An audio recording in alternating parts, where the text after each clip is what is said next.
takes a 72nd running, a 16th of a mile to go. Uncharacteristic has the best stride as they come to the wire. Uncharacteristic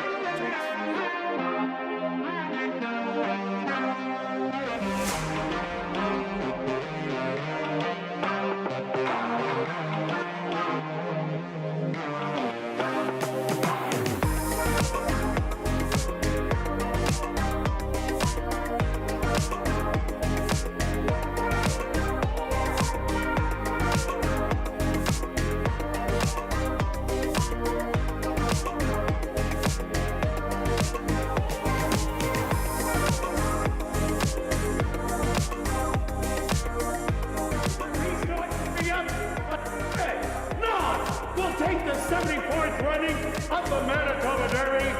These two, a 16th of a mile to go. Manitoba is going to give Henry Witt Jr. his first Manitoba Derby.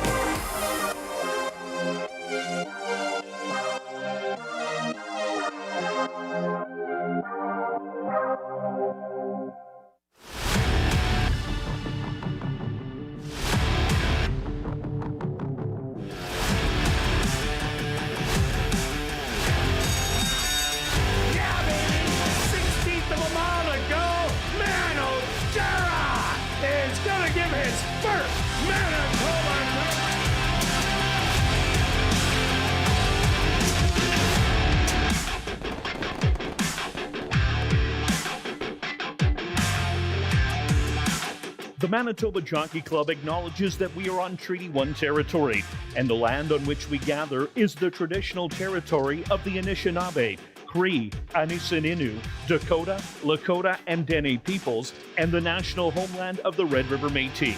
We pay our respects to the First Nations and Métis ancestors of this land.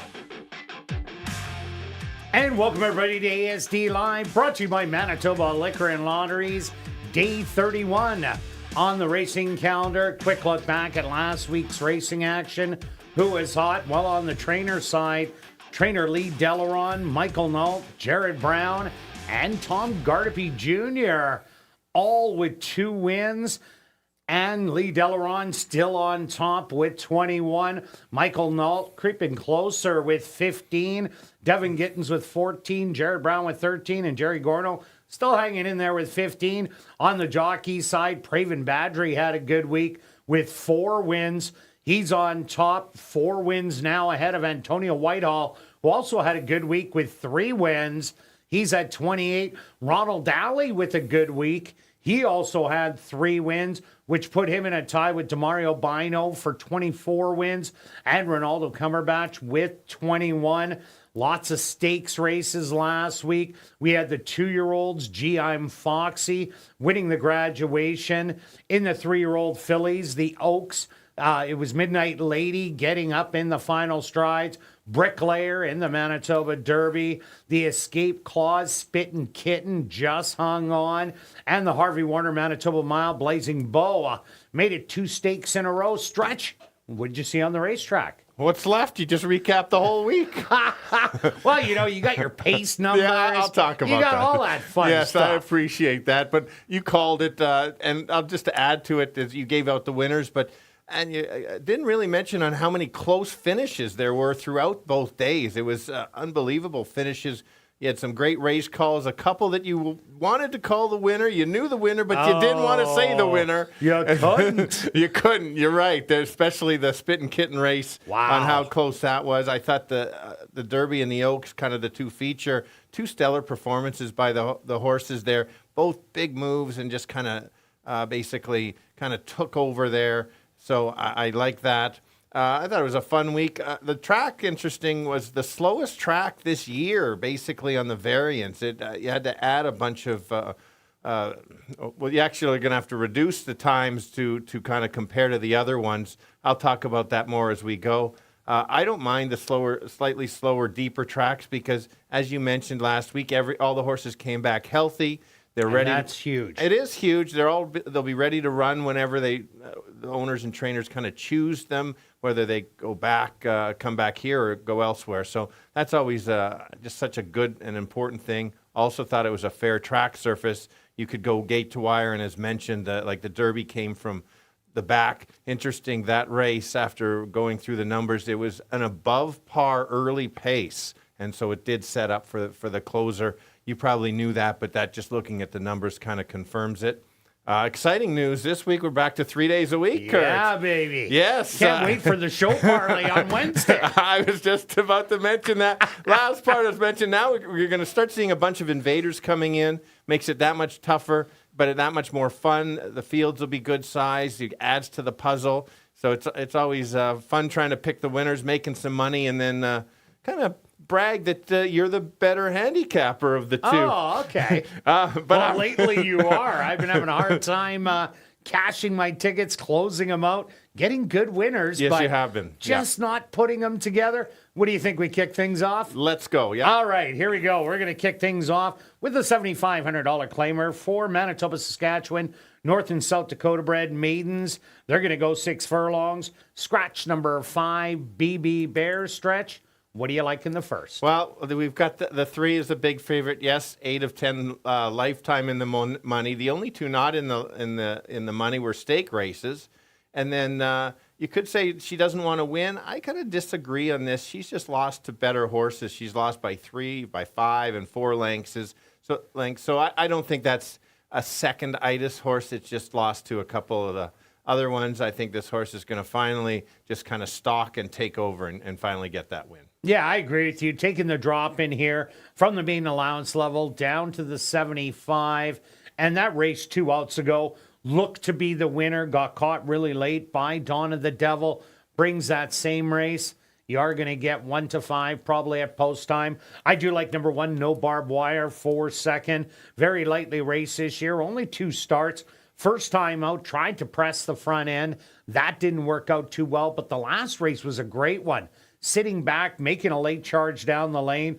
Lost to Woke Joke, who was rallied from the back of the field to get up to win that one. But that was a horse that previously broke his maiden and was running in a non-2 and then went back into the maiden and got the win. So I like No Barbed Wire to stick around for second. Yeah, good call. Can't disagree.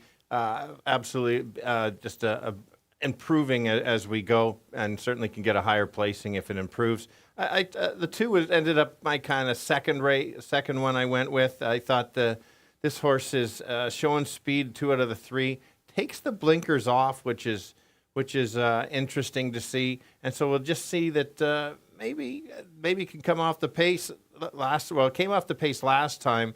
First one went to the lead, so I'm not sure what they're going to do with this horse. But because of the 2 running styles, I had to put her second. So I'm 3-2-1. Yeah, I think the blinkers will not really take away from the speed, but maybe the horse just doesn't like it as much, wants to see horses beside. So I agree that this is a key change, the blinkers off, and I'm going to give you 3, 1, and 2. Now we're going to carry on to race number 2, a $5,000 claimer for 3-year-olds and up that are non-3 lifers. They're going to go 6 furlongs. Scratch number 5, Poseidon's Wave. Stretch, look at that. Bronze one, probable favorite or co-favorite. Yeah, there's certain races you just can't be too cute and you just go with what you see there. This horse has been off a month, but has a couple works since, and I do like that. If there were no works, wouldn't have been my top work. That 10 on 3, the 10 on 3s have been so tough lately, and even back then you get those droppers and stuff. So makes that big drop to the back to the 5,000. And take a look at who this horse lost to. Ratliff, to only lose to 3 lengths to that horse. That's an absolute top effort. That horse came back and won on last week, didn't it? Yeah, won real easy. Yeah, and so I think this horse can sit just off the pace and kind of take over. Yeah, I'm with you. That race is a standout race. Even the previous one against Prairie Drifter, chasing the speed all the way around. Only lose by a half a length in the end. Another horse we both like, number 6, Can You Hear Me Now? Has been in the money 4 out of 6 starts here at the Downs. Yet to get that win, but has run such competitive races early on. I think it was just too short, going 5 and 5.5 furlongs But the 6 furlongs, I think the horse wants to go farther, but at least it makes it an even playing field. Great race last time against Double Time and Arcadian Storm. So the cutback in distance, don't mind that at all. And I think the horse is sitting on a win. I'm with you. Also, Shelley, a nice sharp claim in there, grabs the horse for 3,000. And I would think it's a lateral move in class. What do you think? Or even, what would you go with? Yeah, it's about even the 5 non-3s. The 5 non-4s against the non-winners, usually the 5 non-4s come on top, but this is about even. Yeah, and that's what I thought. And so you get it for 20, the 3,000. Shelley's hitting at 20%. Couldn't leave that horse out. And you're right, could be the one that could beat the 2. And then the last one, you go with Call the Cops. I'm sure you were robbed by this horse last time. I was robbed a couple times. I liked this horse last time. I took a shot, and I liked the ride. This horse went as fast and as far as he could go, and then just forgot to stop. It's a little bit of a tougher field, but should show some speed and maybe try and steal it. So I think it's got a shot, 263. Yeah, I think it'll be loose speed again, but there is no break on Call the Cops. It's go as fast and as far as you can. I was surprised, got the 2 turns last time out, but coming off of that win, might be able to nurse it for 6 furlongs. But I'm also 2, 6, and 3. Now we're carrying on to race number 3, kicking off jackpot pick 5 wagering for our feature race on the card. It's a 36 running of the CTHS sales stake for 2-year-olds. They're going to go 6 furlongs. Looks like another big favorite early on. Yeah, for sure. The key here is make note we're going 6 furlongs. Everybody's only gone 5, and that extra furlong I do find it does make a difference, especially for the 2-year-olds. We also know that they're so lightly raced, you can get a big performance on that second start. But I will go to the 2 as my top selection. I was actually impressed with this horse last time. Didn't rush out to get the lead, eased in, made a small move and kind of got pulled to the lead and then just kind of pressed, took over, and then kind of kept going. I like that this horse is not the lead, or it didn't look like that. So if somebody tries to go, jockey can just kind of sit back. I see a similar kind of trip, may grab the lead, but I think that extra 6 furlongs or extra furlong to the 6 won't be a problem. Yeah, the horse ran so easy last time out. And as you said, made the lead without any problems, without the big humping and pumping that you see a lot of jockeys do to get up there. Praven Badri was patient, took over, drew off on the field. And I'm expecting the same kind of ride today. I took number 1, 2 left to load for second. Had to run into GM Foxy, who's now won back-to-back stakes races. Won the debutante, came back, won the graduation. Previous to that was in the open allowance race against guess who? GM Foxy and Welcome to Hollywood, who were the 1-2 finishers in the graduation. I think those horses are much tougher. Then better luck next time. So 2 left to load. Didn't run a bad race at all. Just got beaten by some better quality stock. Has to go against a stablemate in here. But I think it's easier. So with those 2 starts under the belt, I think this is a good exactor play. Yeah, that's fair.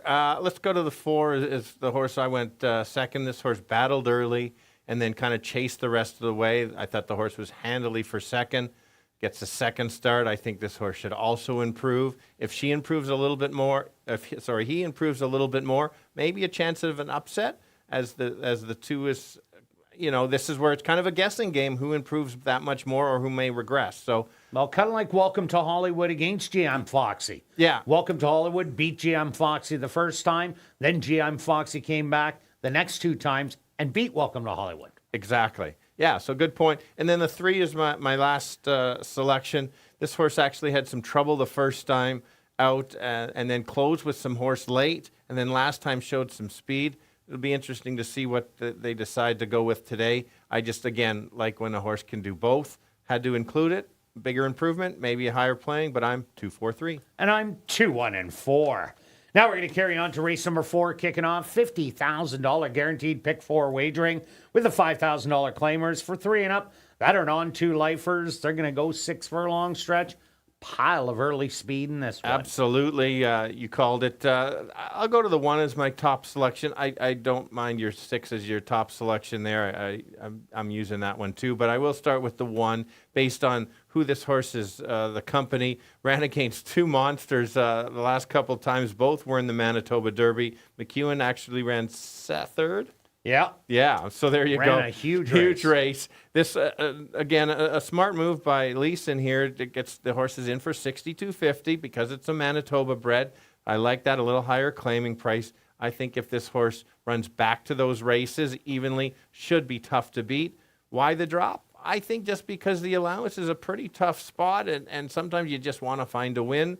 So that's why I'm not too worried. As my one is my top selection. Yeah, that drop in class is absolutely key. I've taken this horse several times so far this year. Has disappointed me in the allowance level, but this is a huge drop down to the 5-on-2. I also like number 6, No, I Won't Back Down. Was also at the maiden allowance level last year. For the most part, ran once at maiden allowance. Was beaten by double digits, but the comeback race was a really good one. Stalking the speed and wearing it down late to only get up to win by a half a length, but you knew late that the horse was going to get there. Did beat number 7, Anano Caro, who's another horse who adds to the speed of the 1, I Love My Life, the 2, I'm a Star, and number 4, Adjournment. So no, I won't back down. Might just get an absolute dream trip in here. Yeah, the only thing I'm going to add is this horse gets that extra furlong to run, which is only going to help this horse in there as well. We're both on the 5, a bit of a price horse in here. And, so I thought this horse has ran well the last 2, especially 2 back. Showed a lot of speed. I was impressed, that especially 2 back, how far this horse went. I didn't think the horse had a big chance to be there. So I like taking horses that kind of surprise me. I think this horse can sit just off the pace with that cutback and try to add to the maybe exactor or try in there. So I had to make it 165. Yeah, I think this horse is a late rallier. I love the cutback in distance. Chased after Call the Cops in the last one and ended up surrendering because of it.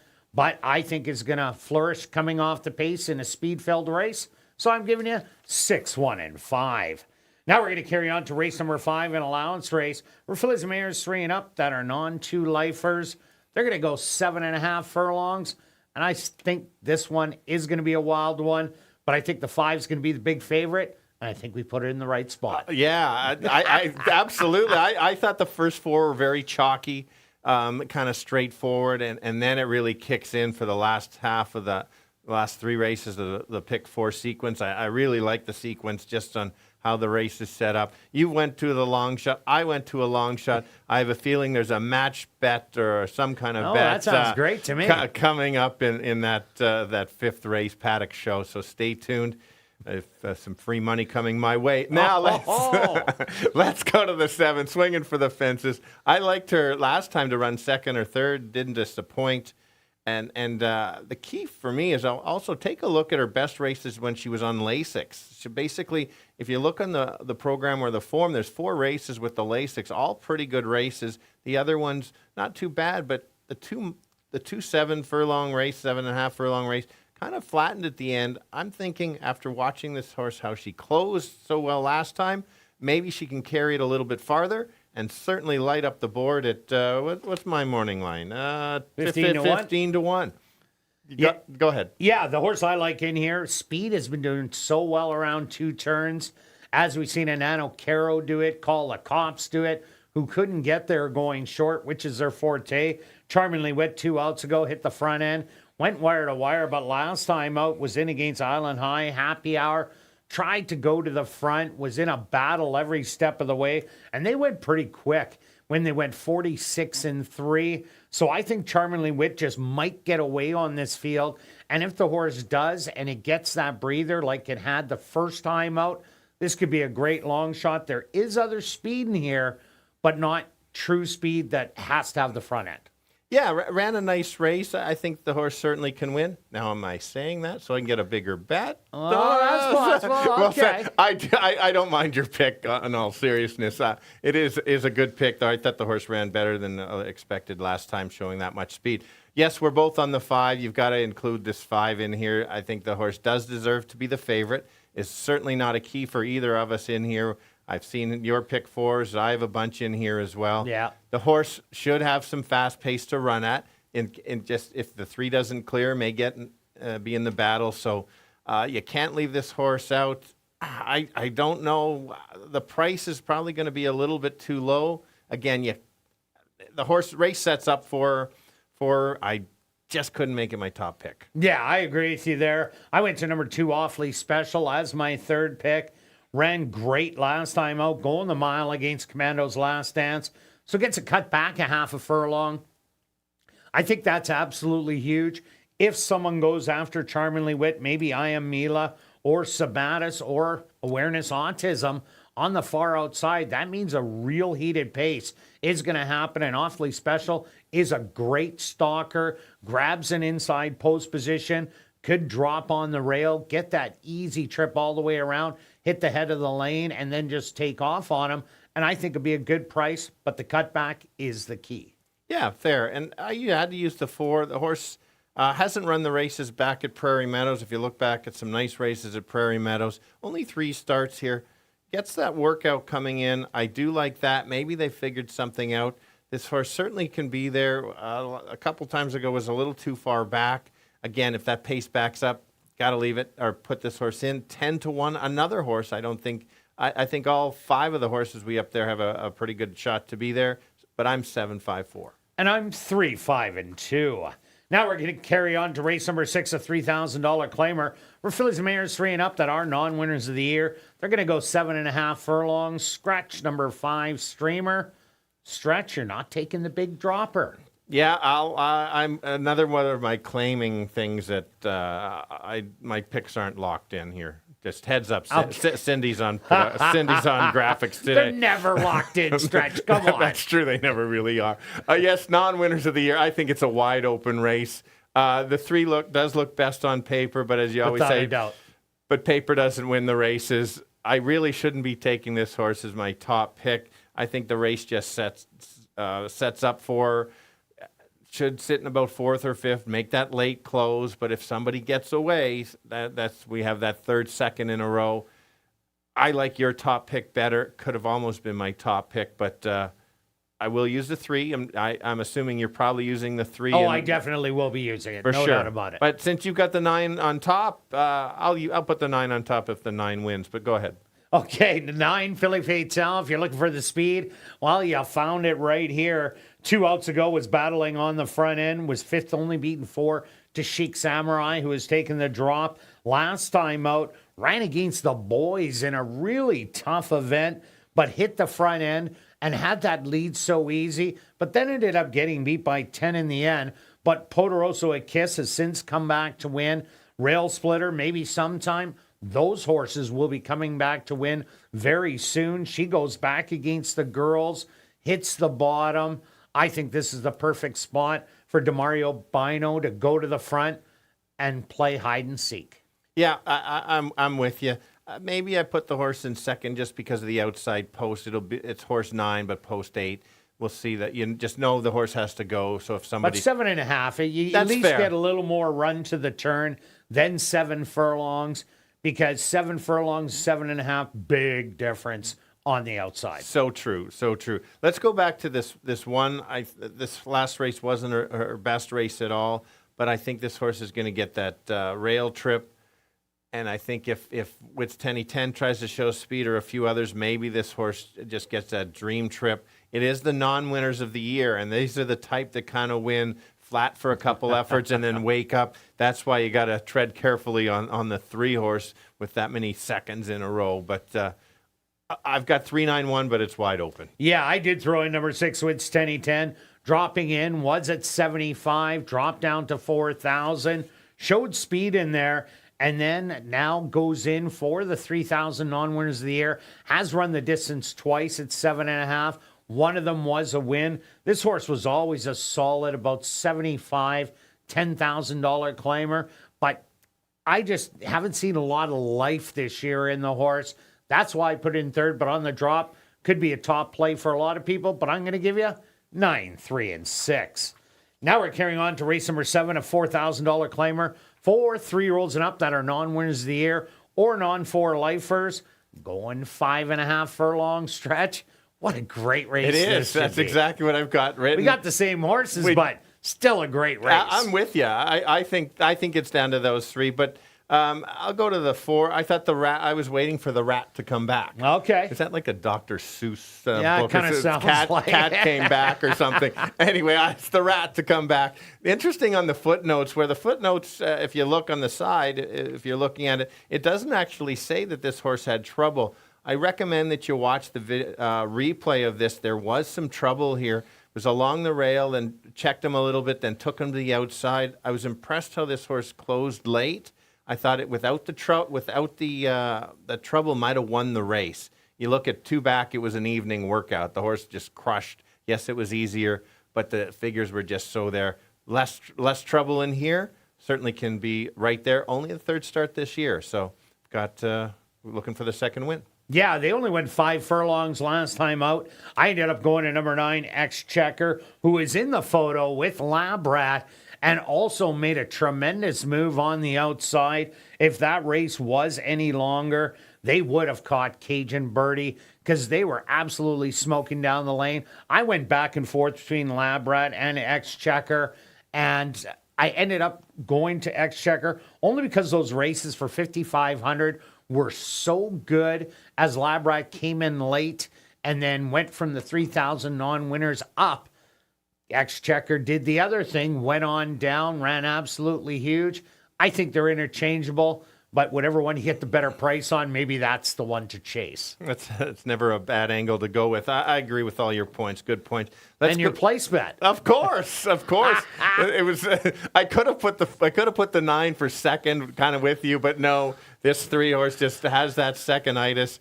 This horse keeps running well, keeps making that small move, just enough to tease you like it does to me every time. This horse makes that small but key drop. Yes, it's sitting on another good effort, maybe even a win, but no chance on a win bet. Maybe a place bet. Heads up, Cindy. That's what we got, 4-3-9. And I'm 9-4-3. Good luck with all your wagers this evening, and I'll be right back with the changes on this evening's Carter Racing.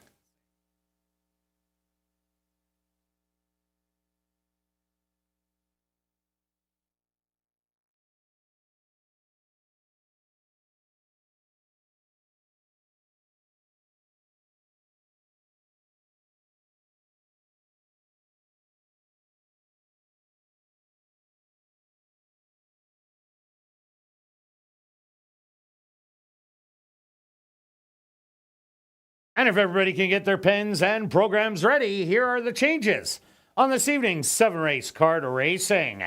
Turning your programs to race number 1, scratch number 5, BB Bear. Now turning your programs to race number 2, the Delmar Dickey Memorial 2024, scratch number 5, Poseidon's Wave. Now turning your programs to race number 3, kicking off Jackpot, pick 5 wagering. Number 2, Better Luck's Next Time. The ownership should read A2 Thoroughbreds and True North Thoroughbreds. Now turning your programs to race number 4, kicking off $50,000 guaranteed pick 4 wagering, Just the Lone Overweight. Now turning your programs to race number 5, our VIP Fan of the Night race, also just some overweights. Now turning your programs to race number 6, our first of 2 classic high 5 races, scratch number 5, Streamer. Now turning your programs to race number 7, our other classic high 5 race, there are no changes. Well, an absolute gorgeous evening for racing here in Winnipeg. Stretch, where are we flying to? And actually, who's flying the plane? Well, they definitely have the autopilot on with us up there. Well, I for sure hope so. For sure. But now maybe we're coming back from the Olympics. I seem to have lost a little weight there, too. I kind of like that. All right. Maybe they can do that in real life, no? No. Okay. Under partly cloudy skies, the temperature 27 degrees Celsius or 80 Fahrenheit. Very light wind out of the west at 12 kilometers an hour or about 6 miles an hour. And the track is listed as fast. A fast racetrack for this evening's 7-race Carter Racing. We're going to kick it off right here in race number 1 that goes to post in 18 minutes.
And welcome everybody to Assiniboia Downs. Be sure to enter your name for a chance to be our VIP Fan of the Night. Ballots are available in the lobby. If your name is picked, you're going to get the VIP treatment, including a $25 wagering voucher. You're going to get an ASD t-shirt. You're going to get an ASD ball cap, autographed by myself and Stretch when you take a trip up to the press box and watch me call a race. Then you're going to head down to the paddock, see the horses, and then off to the winner's circle to get a framed photo with the winning horse. And if you're new to racing, stop by and see Shannon and Brad at the Fan Education Center, located on the main floor. Also, that's a place to open a free betting account at hpibet.com to bet on the races on your phone.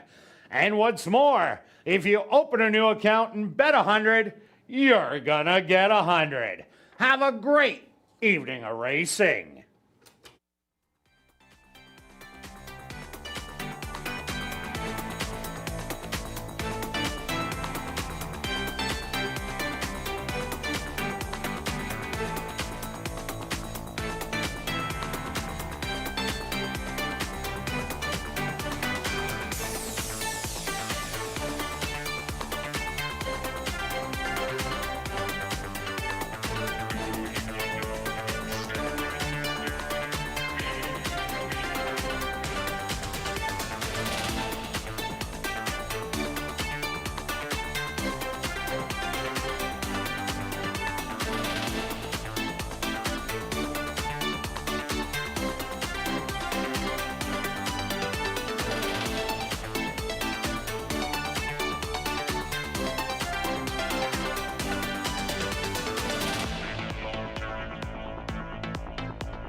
right, welcome down to the paddock for race number 1. We're going to kick off our 3-day-a-week racing with a $7,500 claimer for Manitoba, Saskatchewan, North and South Dakota bred maiden fillies and mares 3 and up. They're going to go 6 furlongs. Scratch number 5, BB Bear, down to 4 stretch, and a big favorite on the board in Daisy's a Doozy. Yeah, I know we both expected a big favorite. Could finish at the 2 to 5 price for sure. I think the horse deserves to be that price. Just running against a couple that much tougher field, being right there. Mentioned on ASD Live that yes, the horse is a bunch of seconds, but just running against some decent horses that have gone on to do run well. I think the cutback, this horse can just kind of stalk and kind of take over. It has enough speed that it won't be that far away. Yeah, no doubt about it. That race 2 outs ago where it sat 6th early on and then just powered by him, opened up, and then got caught really late down the lane. If Daisy's a Doozy brings that race, she's going to live up to that 1 to 5. What about the 2 chatter up with the blinkers off today? Yeah, I think that's it's interesting to see how the horse is going to respond. Only 3 lifetime races, ran evenly last time, and now the 2 and 3 backs showed that much more speed. Maybe get this horse to relax a little bit and just kind of keep going. So lightly raced, certainly room for improvement. Yeah, the last 2 were off racetracks. The best race was the first one where it battled every step of the way, only to lose by 4. And you've seen the 2nd and 3rd place winners became winners in their next start. So it was a key race. I like number 1, No Barbed Wire. This horse ended off the year last year with a good second, only beaten by a neck. Started off the year by going to the front and getting tired late down the lane. But last time out, sat near the back and made a good late rally, as did Woke Joke, who was the horse sitting in last, right in behind No Barbed Wire. It got the win. No Barbed Wire ended up running 2nd. Same kind of race. This horse might even be able to upset at a good price. Absolutely. I agree. Again, came off the pace. I do like that. That's a good angle for sure. And then the 4 on the outside, only 1 start. We've talked about it many times. Only 1 start, just learning the whole racing thing. Every reason to improve. I watched it. This stumbled early. It was a little farther back anyway, and then kind of ran evenly, but a better break. Now you're on the outside. Always that post 1 is always tough going the 6 furlongs. Yeah, and that family is absolutely full of speed. All right, Stretch, let's go to our wagers here in race number 1. What do you have? You know what? Why start with 1 bet when you can have 2? Oh, of course. Let's go with a $10 try straight 3-2-1, and then a $20 double 3-2. All right, and I'm going to go a $20 pick 3, 3-2-2, and I might as well add 1 in. Not going to let you have. What? I'm actually going after the triactor 2. I'm going to do an $11 one. 3, 1, and 2 Stretch. Good luck with all your wagers here in race number 1, and we'll see you back for race 2.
The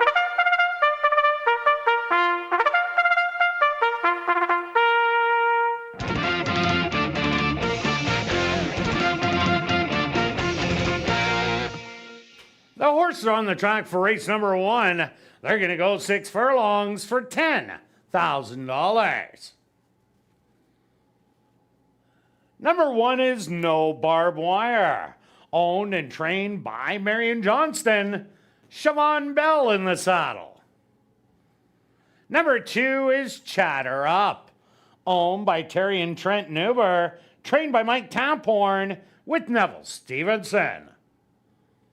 Number 3 is Daisy's a Doozy, owned by Larry Falloon and Champion, trained by Devin Gittins with Demario Bino.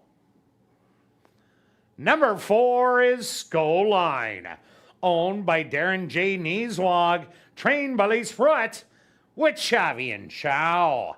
Number 5, BB Bear, was scratched. Post time for race number 1, approximately 3 minutes away.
All right, the girls going 6 furlongs, all looking for their first lifetime win.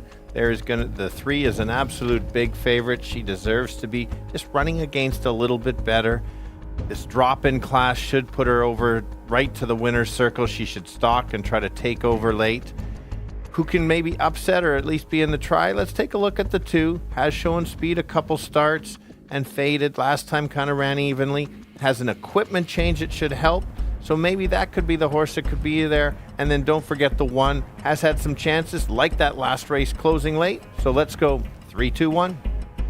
Yeah, Stretch, I'm with you with number 3, Daisy's a Doozy. 2 outs ago, she made a big move, went to the front, opened up on the field, only be caught very late down the lane. If she brings that race, that was for maiden allowance. Now she's down to the $7,500 level.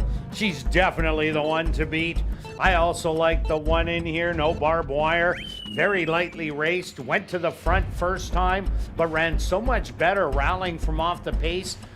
Lost to a horse, Woke Joke, who had already previously broke his maiden, she broke her maiden, but was disqualified, was running against non-2s, came back and ended up beating her, so she got beat by a good one. And the 2 Chatter Up is the speed of the race. It's going to try and go all the way, but I'm going to take 3, 1, and 2. Good luck here in race number 1.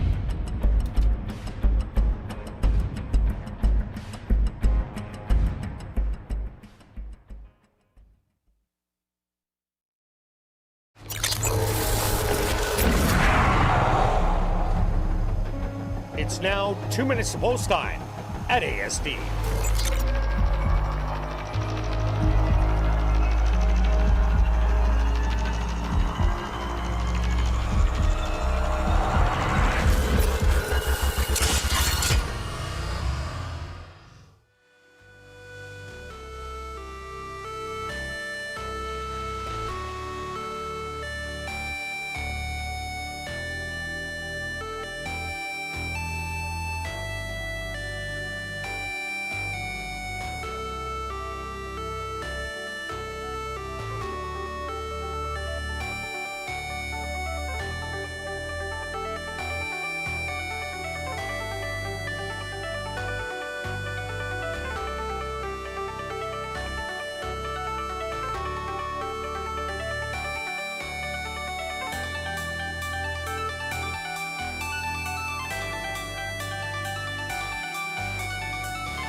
time.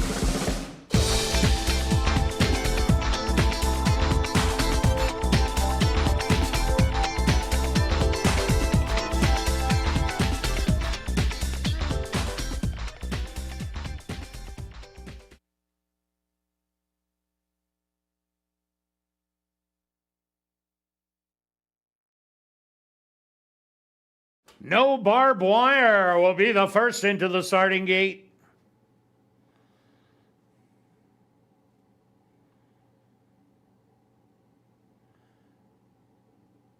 Chatter Up will be next. Just 2 left to load. The 1 to 5 favorite, Daisy's a Doozy.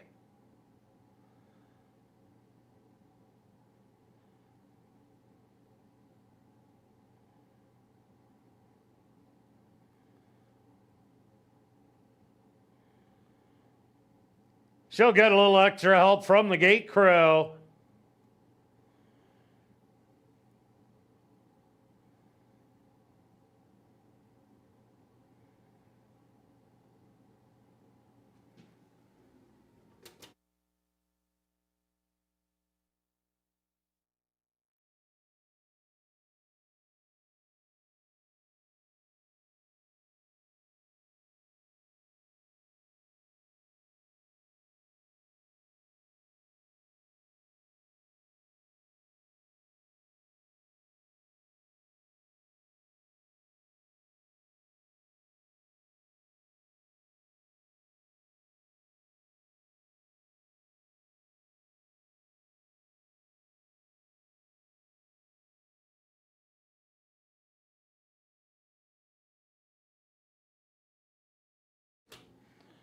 Daisy's a Doozy is now in. And just waiting on Skull Line.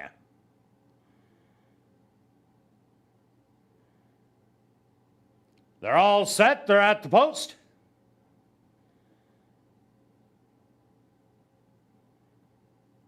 And they're off.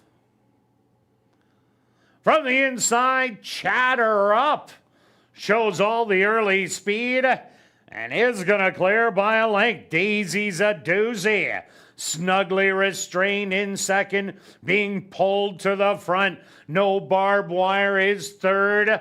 Also up there close is Skull Line. 4 across the track early, and Daisy's a Doozy now takes over through an opening quarter of 25 seconds. Chatter Up and No Barbed Wire running as a pair in second and third. And Skull Line is the early trailer. But Daisy's a Doozy now just pours it on and opens up by 6, 7, 8 lengths. Through a half in 48 seconds, they hit the head of the lane, and it's all Daisy's a Doozy. Up by half a football field, No Barbed Wire in second, Chatter Up, then Skull Line.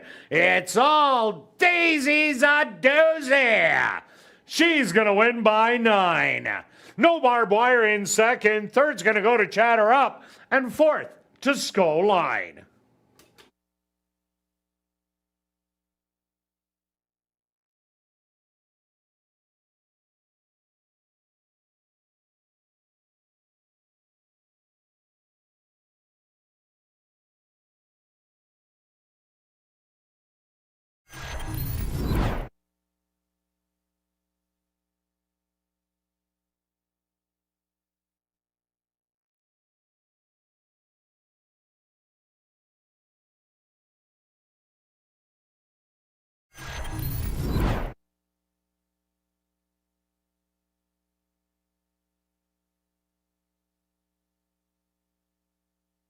The Stewarts have posted number 3, Daisy's a Doozy as your race winner. Second goes to number 1, No Barbed Wire. Third to number 2, Chatter Up. And fourth to number 4, Skull Line.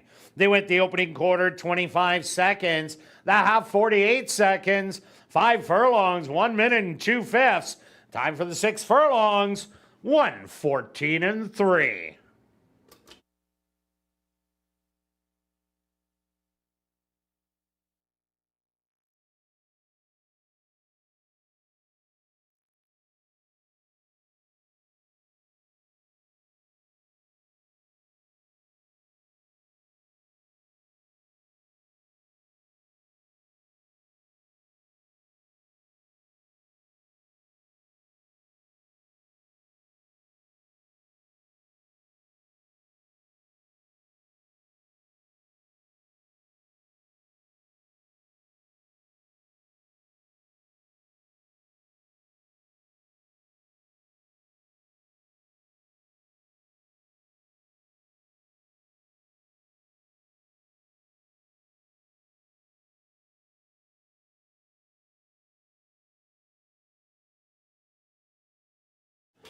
Now entering the winner's enclosure, the official winner here in race number 1, that's number 3, Daisy's a Doozy. Daisy's a Doozy is a chestnut filly, 3 years old, by Carp Diem, out of the mare Grace of Hearts by Grand Slam. Owned by Larry Falloon and Ann Champion, trained by Devin Gittins, and ridden to victory by Demario Bino. Time for the 6 furlongs, 1:14 and 3. Number 3, Daisy's a Doozy, was proudly bred right here in Manitoba by Larry Falloon. Also, number 3, Daisy's a Doozy, is a CTHS sales grad, and upon this maiden breaking win, will receive a blanket presentation from the CTHS.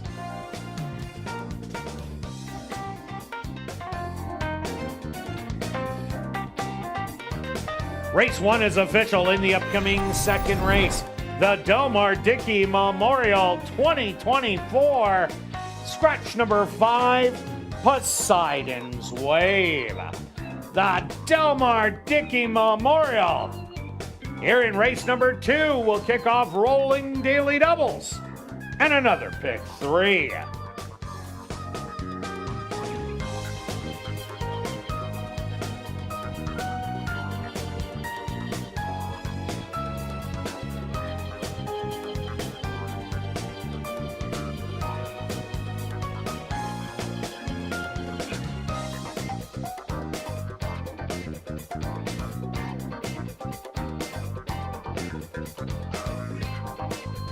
And be sure to check out the 140 VLTs in our spacious Club West Gaming Lounge, located on the second level of the grandstand and open all day, every day from 10 a.m.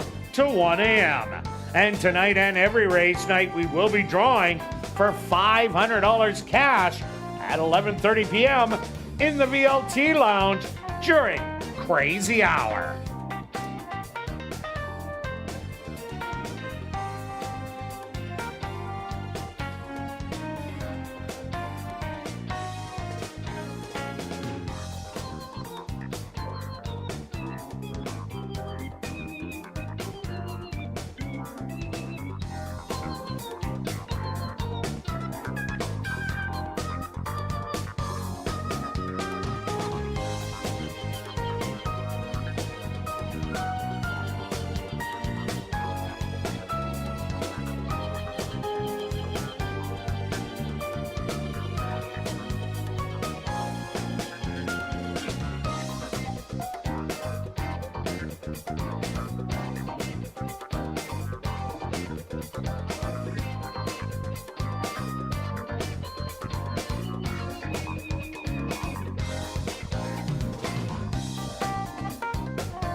Assiniboia Downs has introduced a new 50-50 draw that will take place each and every race night.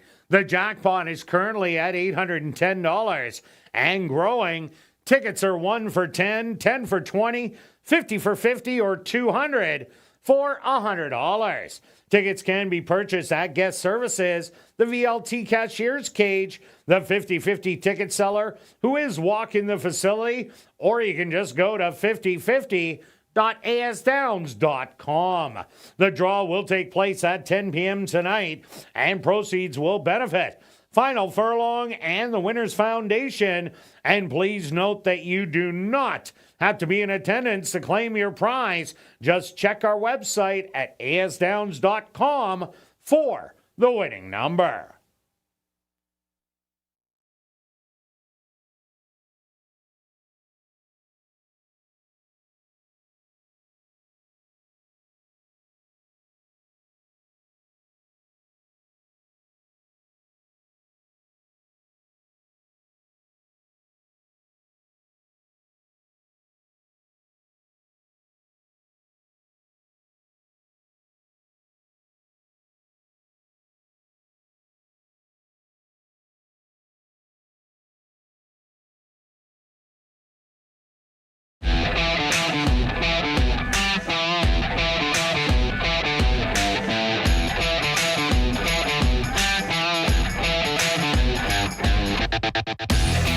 And welcome back down the paddock for race number 2. We have a $5,000 claimer for 3-year-olds and up that are non-3 lifers. They're going to go 6 furlongs. Scratch number 5, Poseidon's Wave. Quick look back at race number 1 stretch. Daisy's a doozy. She was just so much the best. Yeah, obviously no surprise there. She ran back to some of those other races that are just a little bit more talent in the races. That's one of those I wasn't concerned about the bunch of seconds in there. And so track looks like already a touch faster than last week. Yeah, it definitely does. 1:14.3 for bottom level breeds. Then that could set us up pretty good for the week. Yeah, I think so. The track looks good. So let's keep this going. I'm a little surprised on who the favorite is. I understand with the big win, but I'm going to go to the 2-horse. Ran a nice third-place finish, only beaten 3 lengths to Ratliff City. Ratliff City is 1-9 in here, all 1-20, whatever odds you want. 1-9 for sure. Yeah, so anyway, the key here, why I don't mind taking this horse on the drop, 2 back ran a second at this level, and also has been off a month, always worries me, but has 2 workouts since. Doesn't need to be fast, but it's just back-to-back works. This horse should sit relatively close. Call the Cops will be on the lead. This horse should maybe second or third in here and try to make a late run. Yeah, I think the horse will be forwardly placed. I think maybe in second, but I agree with you. Off that last start for 10,000 non-3, I think it's the horse to beat. I also like, and you do, number 6, Can You Hear Me Now? Can You Hear Me Now has been knocking on the door since it stretched out from 5 and 5.5 furlongs. Went 6 furlongs, lost to Victory Line, who went wire to wire, then lost to Prairie Drifter, who went wire to wire, CC's Kitten, who went wire to wire, and is there a trend? or Canadian Storm, who went wire to wire. So if Call the Cops does stop, Can You Hear Me Running, we'll finally have a shot to get to the winner's circle. Yeah, and I'm with you there too. And you certainly want to not leave out speed, and I think this horse is certainly the speed of the race. Like the others can go some speed, but just we know what Call the Cops does. One-dimensional. He tries to steal it. Yeah. Steal it. Okay. Yeah. All right. And that's what's going to happen. He stole it last time. I cashed in, and I think the same thing. The big win probably builds this horse's confidence. Does have 3 lifetime wins, where all the others have the 2, I believe. Yes, and this horse, is being a Manitoba bred, gets that extra. Yes, the Manitoba bred races do not count. I also like number 4, Shirley Sherman. This is a horse that can get a piece of it in here. Has 3/3 out of 5 starts this year. Last time out, ran against a tough one in Finalize. And Frank's Reload made a really nice rally from the back of the field for the first time ever to run second. Also ran against Victory Line and Prairie Drifter. So if you're looking for another long shot to throw in, I think this one is it. Bit of a price horse that don't forget about is the one back-to-back poor effort, that's not right. That poor Trouble start. lines. Thank you, trouble line. That's what I meant. And so it set this horse up for no success. Didn't have a chance in those races. Third start off the bit of the layoff. I think if you wanted an upset, this might be the one that could show up late if the speed backs up. All right, let's go to our wagers here in race number 2, Stretch. What do you have? I have a pick 3, 2, with 1 for 15. All right. Whatever denomination. And this straight exactor, $10 exactor, 2-6. And myself, I'm going after the tractor. I'm going 2 on top, 4-6 for second with the 3-4-6. That's only $4, but I'm doing a $5 one for 20. Good luck with all your wagers here in race 2. And we'll see you back for race 3, our featured race, the CTHS Sales Stake.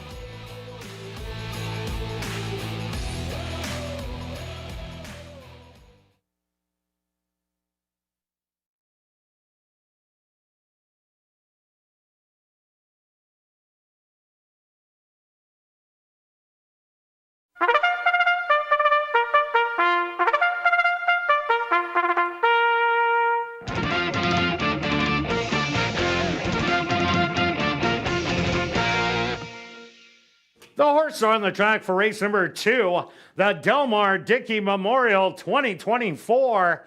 They're going to go 6 furlongs for $10,200. Number 1 is Ha Ha For You, owned by King Couture and Sharon Uhl, trained by Jared Brown with Dario Dalrymple. Number 2 is Bronze One, owned by Wind Dancer Stable, trained by Wendy Anderson with Sven Balrup. Number 3 is Call the Cops, owned by Dr. Betty Hughes, trained by Devin Gittins with Demario Bino. Number 4 is Shirley Sherman, owned and trained by Ryan Desjarlais with Javanil Patterson. Number 5, Poseidon's Wave was scratched.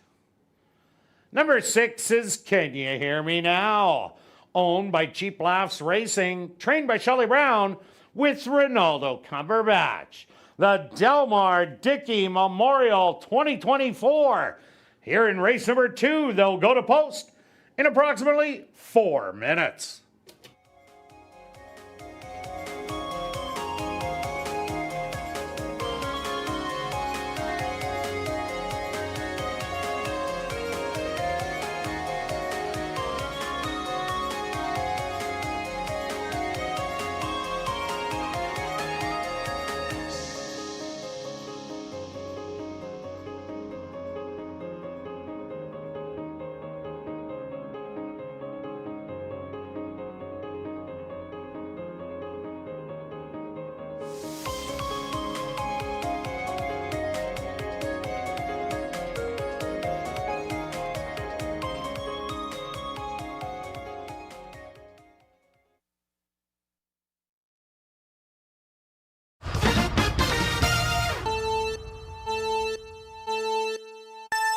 All right, this time the boys are going 6 furlongs, most of them looking for their 3rd lifetime win.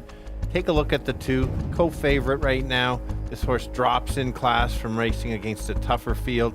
That last race was so tough. A repeat of that effort puts this horse into the winner's circle. Won't be on the lead, but should be just off, maybe in 2nd or 3rd. Make that late run to try to run down the speed. Who's the speed? That's the 3. Current favorite. We'll see if the horse can repeat the last effort, and the closer of the group will be the 6 at 5-1. Nice value there, but I'm going to go 2, 6, and 3. Kirt.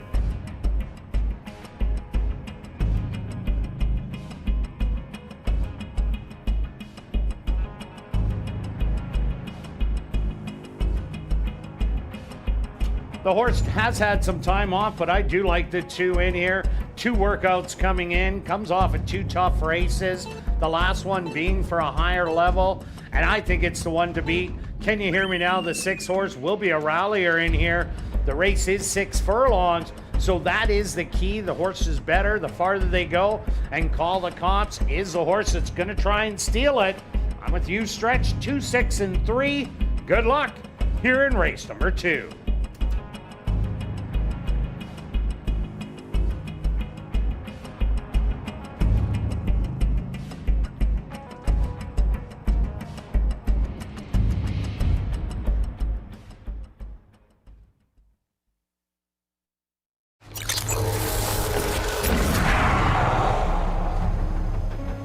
It's now 2 minutes to post time at ASD.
Time.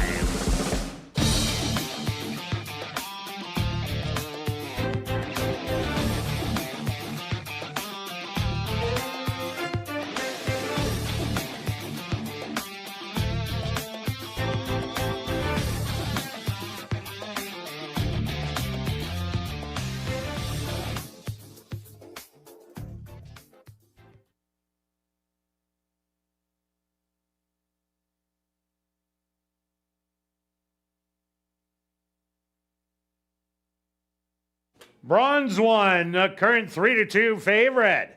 The first to go in.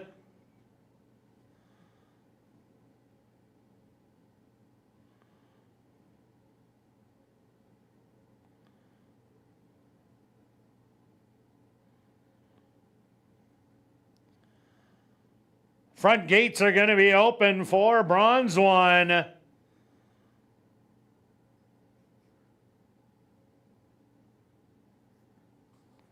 As he's now in, the front gates are now closed.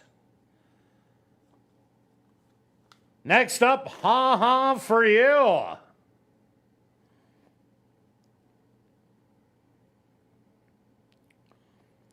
Here comes Call the Cops from the middle. 2 left to load. Shirley Sherman. And now just waiting on Can You Hear Me Now? The field is set. They're at the post. And they're off. From the middle, Call the Cops. Going straight out to capture the early lead. Moving up in second, bronze one to the outside. 3 wide, Shirley Sherman. 4 wide, Can You Hear Me Now? And Ha Ha for You, the early trailer. About 7 off the lead. Call the Cops through an opening quarter of 24 seconds. Bronze one in between horses. 3 wide, Shirley Sherman. Can You Hear Me Now? Is trying to make a 4 wide move. And Ha Ha for You, still the trailer. But it's Call the Cops. Half mile left to run. With the lead, the half in 47-1. They hit the head of the lane. Call the Cops up by 2. Shirley Sherman eating into that lead on the outside. These two Call the Cops, but Shirley Sherman has the best stride with a 16th of a mile to go. Shirley Sherman is gonna take it. Call the Cops in second, bronze one third, fourth to Can You Hear Me Now?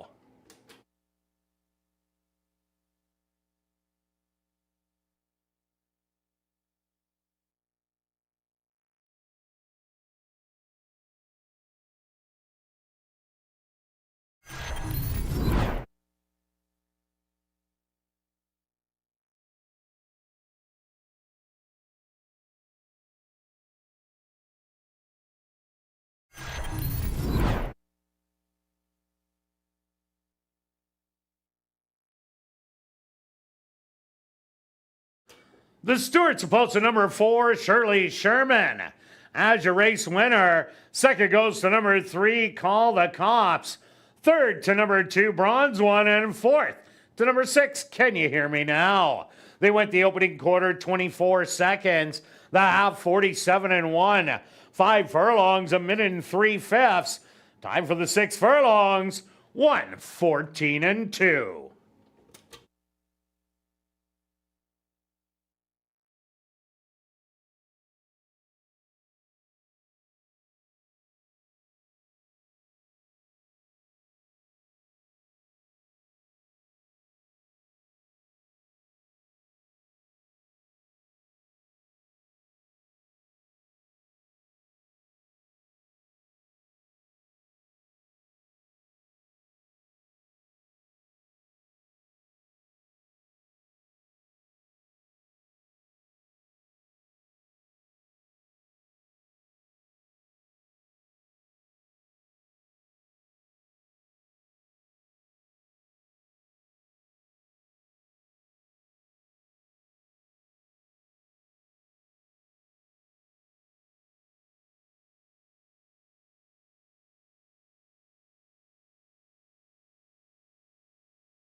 Now entering the winner's enclosure, the official winner of the Delmar Dickey Memorial 2024.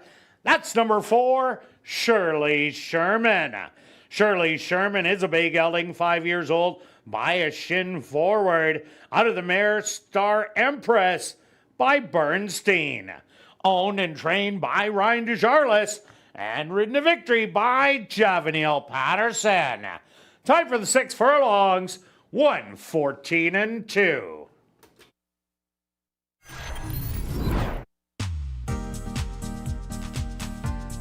Race 2 is official in the upcoming third race.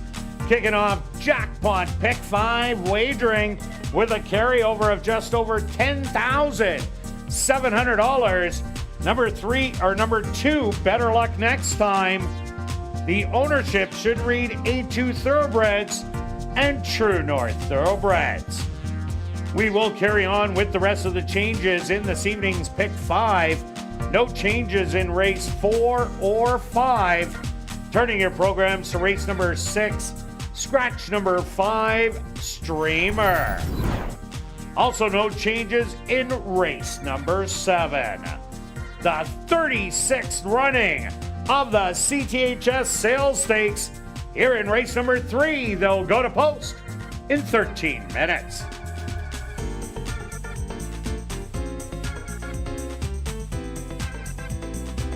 Well, be sure to check out our 140 VLTs in our climate-controlled Club West Gaming Lounge, located on the second level of the grandstand and open all day, every day from 10 a.m. to 1 a.m. And a reminder that tonight and every race night, we will be drawing for $500 cash at 11:30 p.m. in the VLT Lounge during Crazy Hour.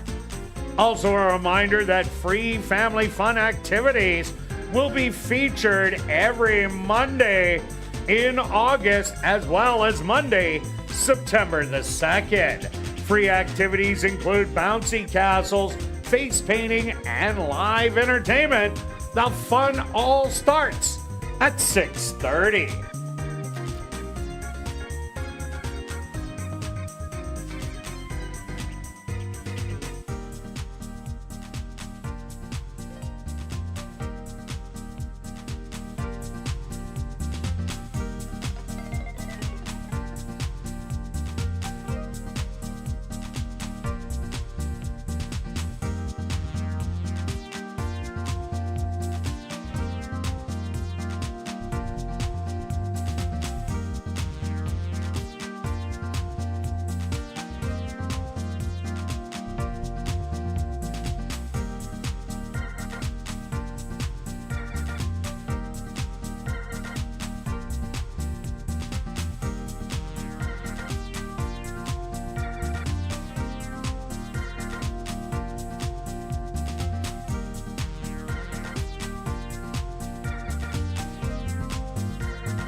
Ladies and gentlemen, turning your programs back to race number 2, we had a claim to report. Claim for $5,000 was number 2, Bronze One, claimed by Murray Clear Sky trainer Will Toronjo.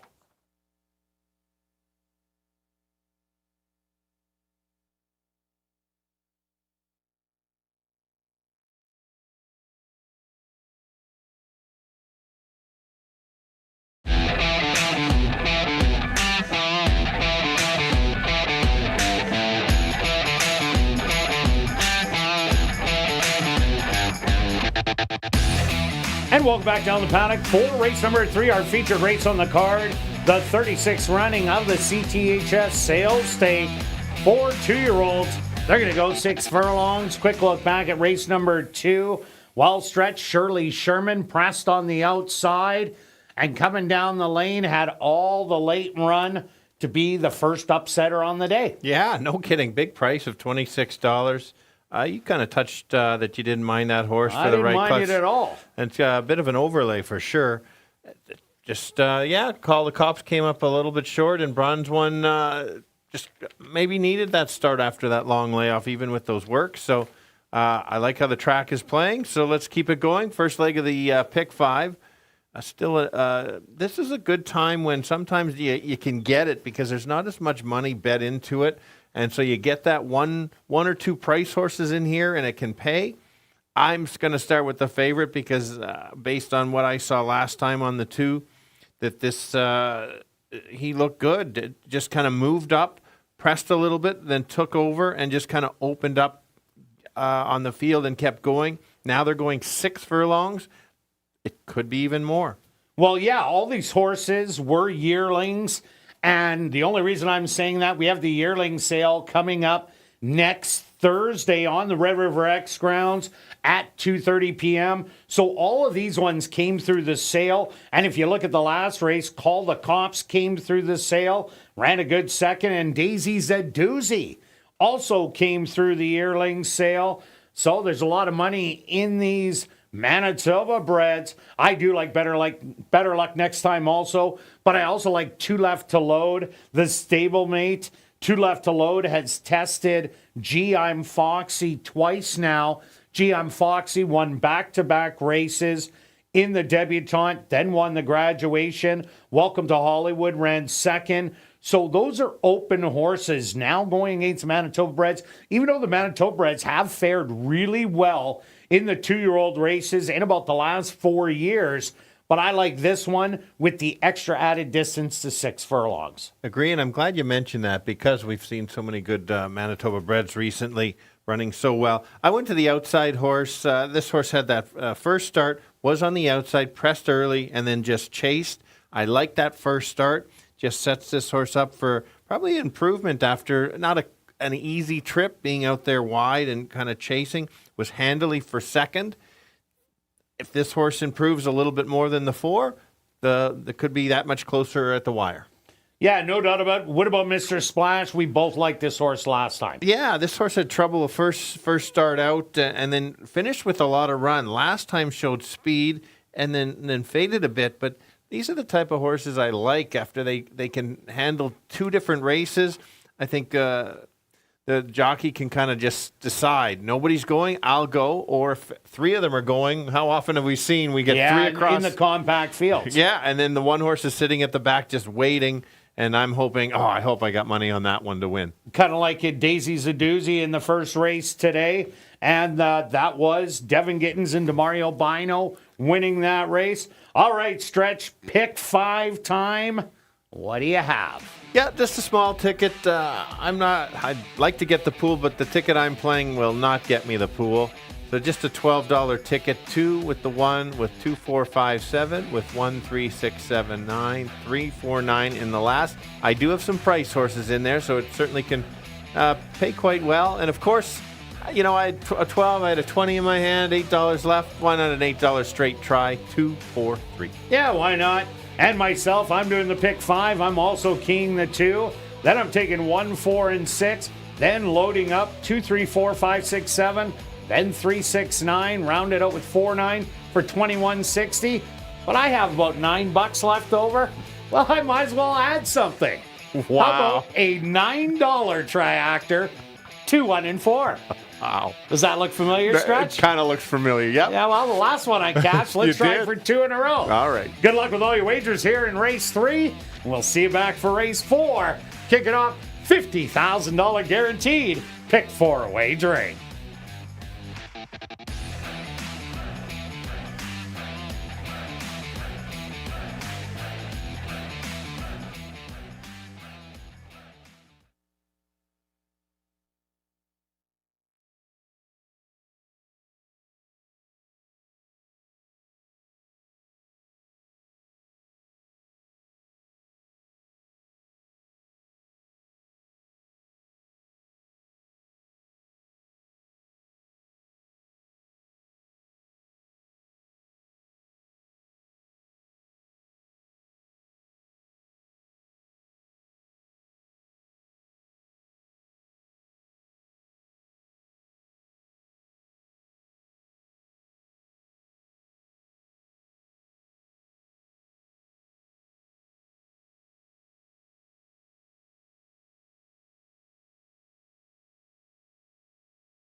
Assiniboia Downs is proud to present our featured field here in race number 3. It's the 36th running of the CTHS Sales Stakes.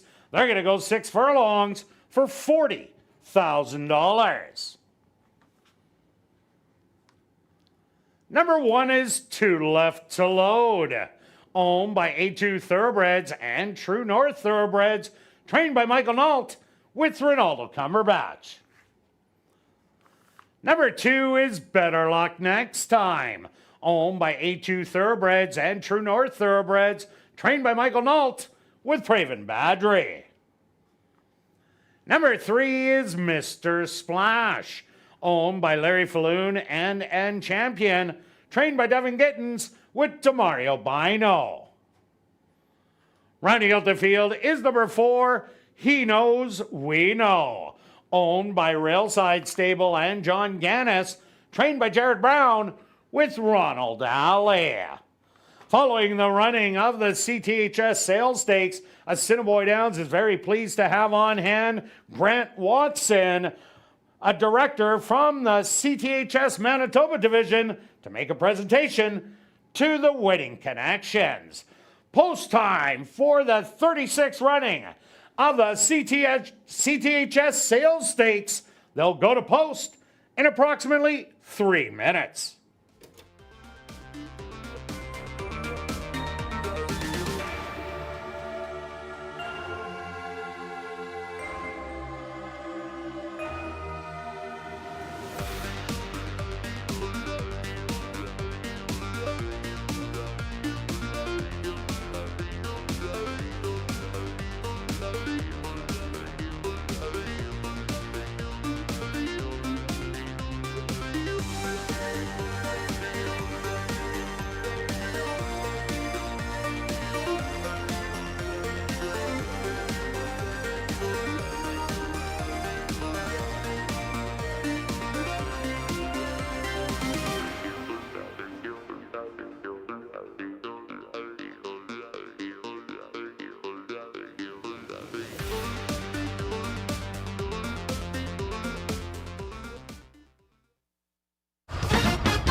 4 2-year-olds looking to win a stake race. We've got 3 boys, 1 girl. Let's go to the 2. Current favorite. It will be the favorite by post time as well. Big first out effort. Beat most of these by over 3 lengths. I see the same thing happening. Press early, take over, and just keep going. But when they're so young and so lightly raced, you better look at the 4. Maybe that could be the upset. Pressed early and chased. May close the gap, second start, and don't forget about the 3. Long shot of the board, could upset, but I'm going to go 2, 4, and 3. Kirt? Yeah, Stretch, I'm with you on number 2, Better Luck Next Time. Of the 2-year-old races, only 1 has not been won by a wire-to-wire winner, so Better Luck Next Time looks really good in here. Looks like the speed of the 4 horses, and if it does make it to the front, easy. I think it goes all the way. I do like the stablemate number 1, 2 Left to Load. Ran against the best 2-year-olds, open 2-year-olds on the grounds. Showed some closing effort first time out. Last time maybe was a little too close. Won't be going to the front as the stablemate will. So expect it to rally late. And you got to like number 4, He Knows We Know. Ran second to the favorite last time out. So it's the logical one to have in there. 2, 1, and 4 for me. Good luck here in race number 3.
Time.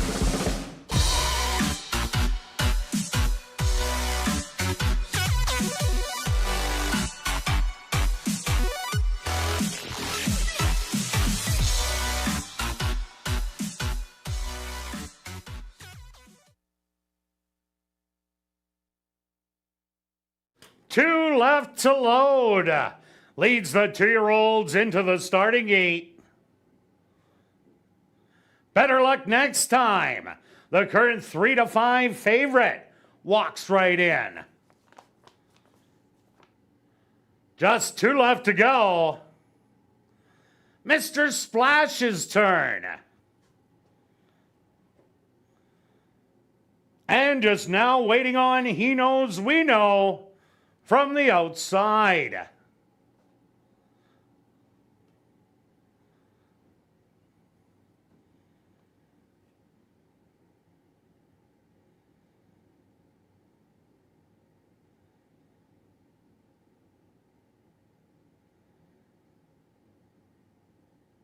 The field is set. They're at the post.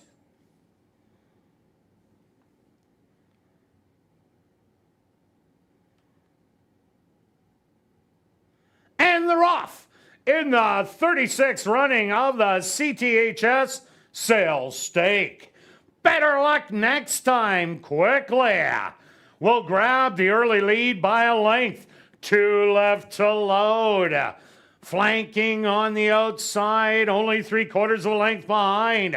Another half length back to Mr. Splash. And He Knows We Know is the early trailer, but the threesome is only 2 lengths behind. 24-2 the opening quarter. And it's better luck next time. Nursing the lead by 2. In between horses, Mr. Splash. Starting to get some run. 3 wide, He Knows We Know. And 2 left to load in a rail-hugging effort. The half, 47-4. They hit the head of the lane. Mr. Splash pokes a nose in front. Better luck next time. Digs deep on the inside. But Mr. Splash has all the late run.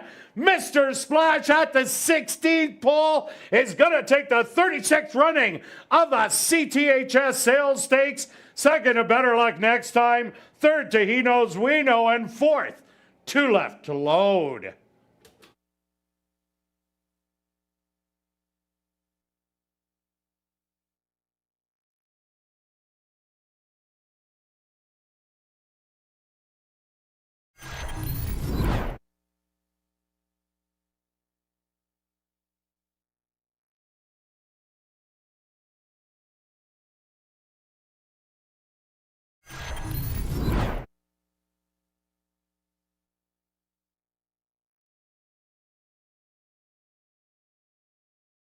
The Stewards opposed to number 3, Mr. Splash, as your race winner. Second goes to number 2, Better Luck Next Time. Third to number 4, He Knows We Know. And fourth to number 1, 2 left to load. They went the opening quarter 24-2, the half 47-4. 5 furlongs, 101. Time for the 6 furlongs, 114-3.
Now entering the winner's enclosure, the official winner of the 36th running of the CTHS Sales Stakes.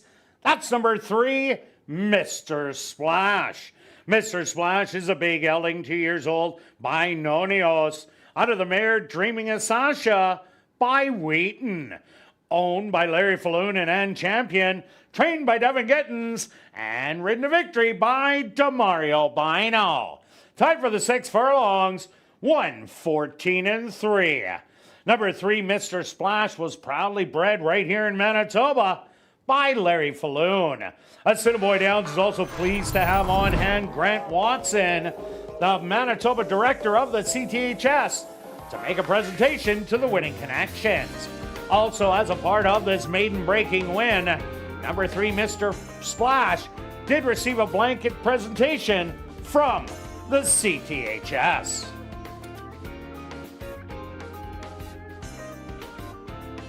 Also, congratulations goes out to trainer Devin Gittins and jockey Demario Bino, who team up for the double. 2 wins for trainer Devin Gittins and 2 wins for jockey Demario Bino. In the upcoming 4th race, kicking off $50,000 guaranteed pick 4 wagering, there are no changes. Carrying on with the rest of the changes in this evening's pick 4, no changes in race 5. Turning your programs to race number 6, scratch number 5, Streamer. And there's no changes in race 7. $50,000 guaranteed pick 4 wagering starts right here in race number 4.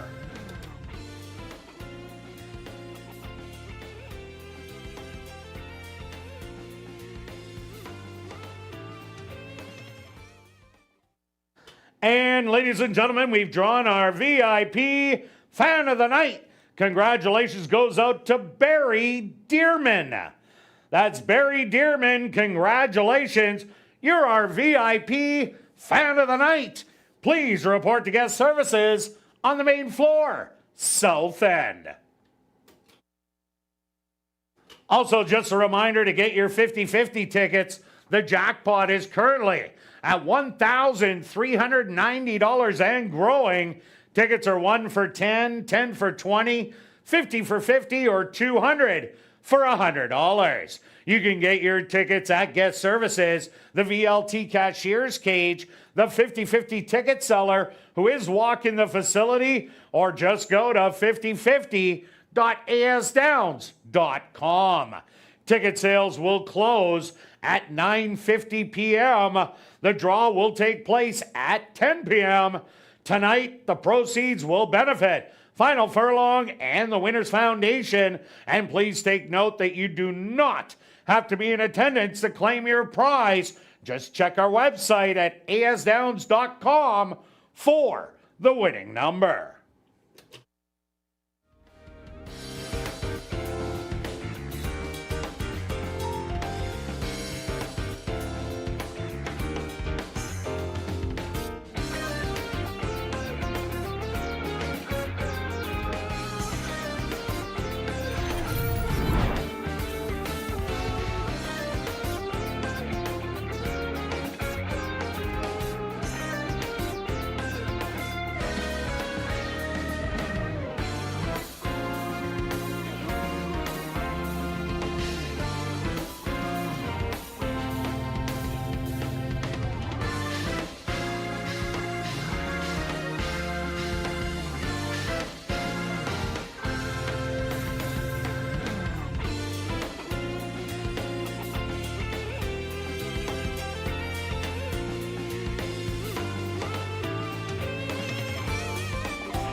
And welcome back down paddock 4, race number 4, kicking off $50,000 guaranteed pick 4 wagering with a $5,000 claimer for 3-year-olds and up. That are non-2 lifers are going to go 6 furlongs. Quick look back at race number 3, the CTHS sales stake. Mr. Splash giving back-to-back long shots to start off the card after the big favorite won the first race. No kidding. It looked a little chalky early. Mr. Splash, not really a surprise. I backed him last time. Jumped ship a little bit, but I mentioned if this horse could come out, run back to the first race, that was the race that I liked the best. That was an important setup. 6 furlongs we talked about too. That extra furlong was the difference. If it was that shorter, the 2 probably wins the race, but they went 6. Good payout, definitely overlay there at $16. No doubt about it. Okay, on to race number 4, Stretch. What do you have? All right, good pick 4 sequence. As expected, the 1 would be the favorite. This horse has run against a couple monsters. You could go all the way back the last 3. Last 2 were both in the Derby. You're going to need to see no show, no call tomorrow, I believe, in another stake race. The Phil Kivas. Yes, this horse is chased, sat close, and then just kind of came up a little bit short, as you would expect running against that field. Drops in for a tag, so taking a bit of a chance, but at least Pruitt's got this horse in for the 62.50, a little higher because it's the Manitoba bred. I think if it runs back to the last 3 races, there's none of those monsters in here. This horse should be right there. Yeah, no doubt about it. It'll be forwardly placed in the race. If you go on times, you look at the last one, got beat by 5, so went in 1:14-1. That's quicker than almost everybody else in the field. I also like number 6, No, I Won't Back Down. You have the 1 with speed, the 2 with speed, the 4 with speed, the 7 with speed. Who doesn't? Well, the 6 horse has what's called tactical speed. Will be sitting up close, but not on the front end, as it did last time out when it left number 7, Anano Carroll, have the front end, and then just wore it down late. And that was only going 5 furlongs. Now gets to go 6 furlongs today. This horse was competitive at the maiden allowance level, so fits really well in this race. You're right. Right running style. We're both landed on one of the long shots, almost a long shot of the field to 5. This horse cuts back from 7 furlongs after showing speed. 2 back was a really good race, like that race last time. Ran all right. Tried to chase Call the Cops, who ran a big race today. I think not going to the lead this time. Going to sit just off and try to pick up the pieces late and maybe grab a share. And who knows how the long shots have been coming in. Maybe another long shot's coming. Yeah, I like this horse when it rallies from off the pace. Also, take a look at number 4, Adjournment. They're adding blinkers on. Switches barns over to the Steve Kepplin Jr. barn. Shows speed each and every time. The way this horse is going to win is plain and simply, he's got to get past everyone early, have a free lead, get a little breather, and does come in with a nice work in 49-4. Yeah, good call. And the blinkers you mentioned there. Let's take a look at the 7. Outside showed speed going, always shows speed. Last time showed a bit of speed. I thought the horse ran a nice race. Again, a very tough field, non-3 in there last time. Out of condition. 1-2 back is always being in the mix. Maybe this horse will try to raid and try to make a late close. I think this horse is far from a throw out. Comes right back, could be right there. Yeah, there was way too much speed last time out. The 2, a Star. The gas pedal was stuck last time out, hit the front end. Ended up tiring, but Just a Pose looked really good in there. Lost to Ratliff City in the previous one, who won so easy. Is a little up against it in the open company today. Yeah, and you look at the 3, maybe think the horse is off form, but back-to-back poor starts, reared at the break. You got to throw this horse out. Maybe this horse can close. Only had a few starts here. That would really light up the board, set it up for a big payoff. All right, let's go to our wagers here in race number 4, Stretch. What do you have?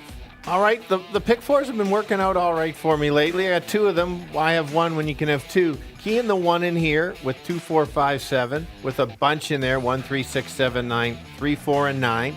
Then another one keying in the last late. Take 1, 5, and 6 price with the, as you can see, 4, 5, 7, 1, 3, 9. Singling the 4. Pick 1. If you want to go cheap, key the 1, key the 4. Very cheap ticket. Interesting strategy. I'm going to take 1, 6 in here. 2, 3, 5, 6, 7. Then the 3, 9. End it with the 4, 9 for $40. Good luck with all your wagers here in race 4. We'll see you back for race 5.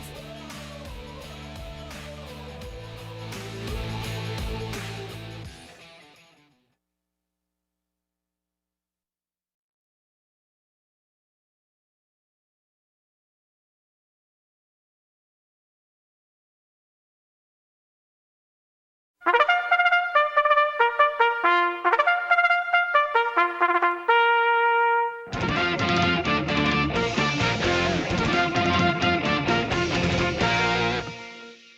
horses are on the track for race number 4. They're going to go 6 furlongs for $10,100.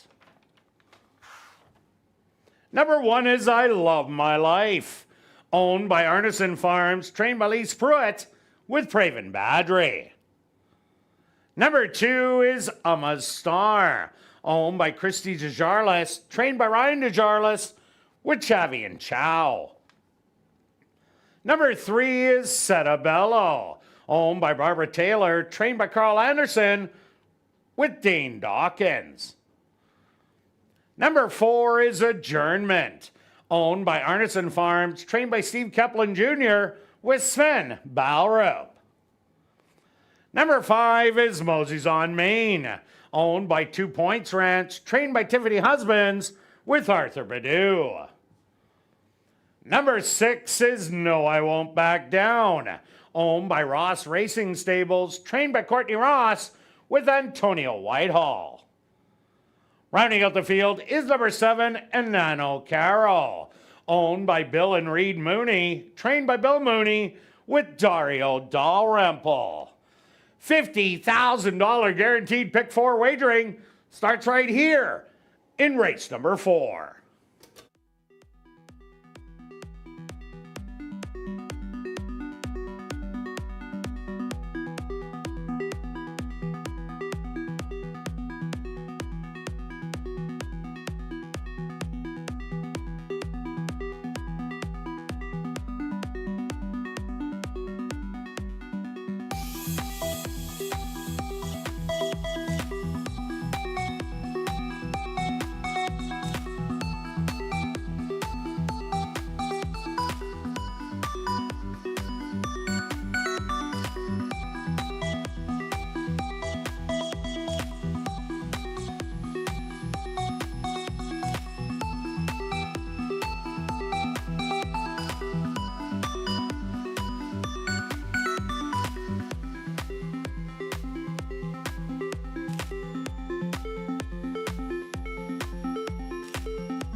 Boys going 6 furlongs, kicking off the pick 4, which is going to fly over that 50,000.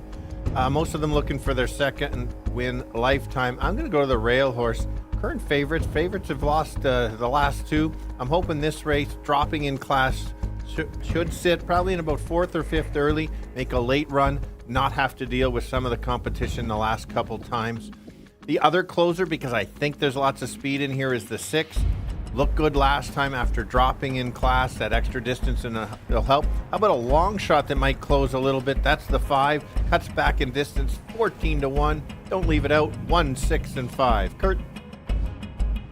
Yeah, Stretch, I went to number 6. No, I Won't Back Down. There's a lot of speed in this race between the 1, 2, 4, and 7. So No, I Won't Back Down should get a dream trip in here, kind of like it did last time out, following the speed and getting up, going 5 furlongs. I do like the 1, I Love My Life, taking the big drop from the allowance non-2, where it only got beat by 5 lengths.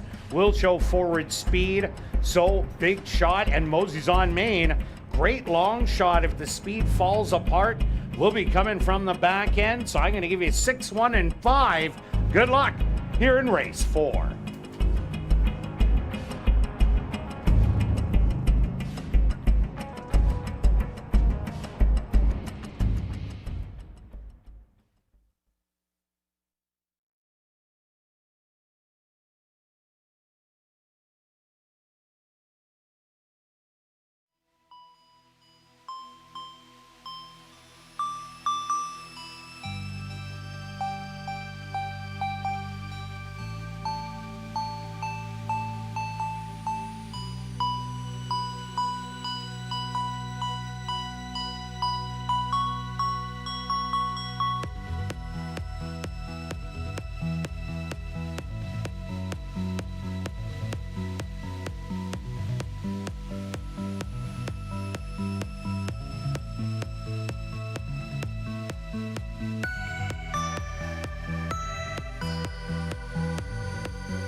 time.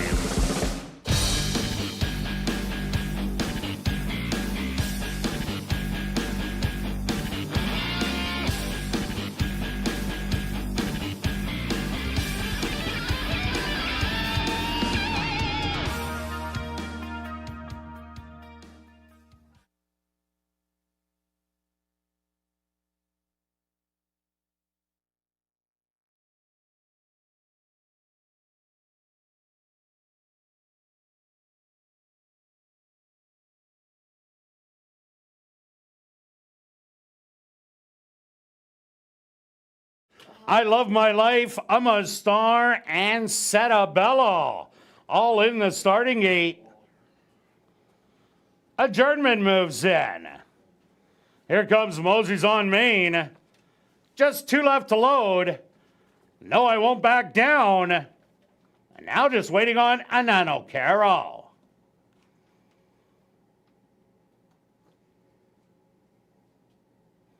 Actually, I'm a Star will be the last to load. The field is set. They're at the post.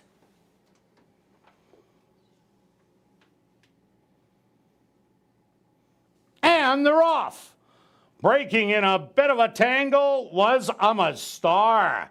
From the outside, Anano Caro shows a little bit of early speed, but Adjournment wants the lead more and is going to get it. I Love My Life settled in on the rail in second, and Anano Caro on the outside in third. I'm a Star from the poor beginning has moved up sharply in fourth. No, I Won't Back Down fifth. Another length back to Mosey's on Main, and Setabello will be the early trailer, about 8 lengths off of it. But it's still I'm a Star now battling it out with I Love My Life, who has taken over.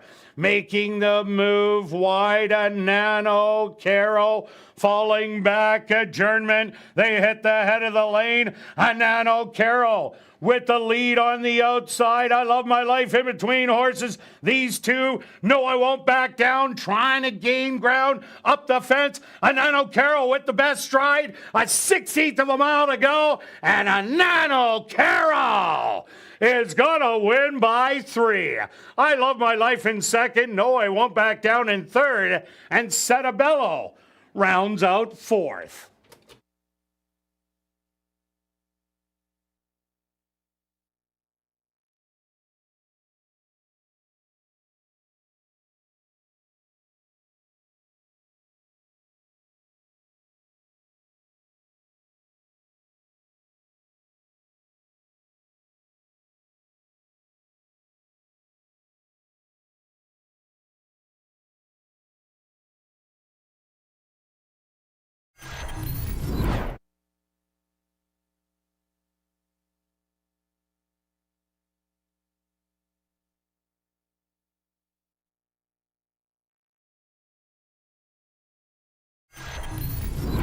The stewards have posted number 7, Anano Caro, as your race winner. Second goes to number 1, I Love My Life. Third to number 6, No, I Won't Back Down. And fourth to number 3, Setabello.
Now entering the winner's enclosure, the official winner here in race number 4, that's number 7, Anano Caro. Anano Caro is a big gelding, 3 years old, by More Spirit. Out of the mare, Ellie's the Boss by Street Boss. Owned by Bill and Reed Mooney, trained by Bill Mooney, and ridden to victory by Dario Dalrymple.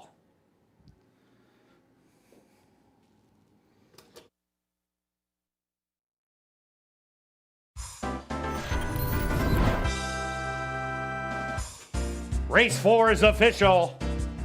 In the upcoming 5th race, our VIP Fan of the Night race, there are no changes. Post time for race number 5, 13 minutes away. While the final Manitoba Night Market and Festival will take place Sunday, August 25th from 3 to 11.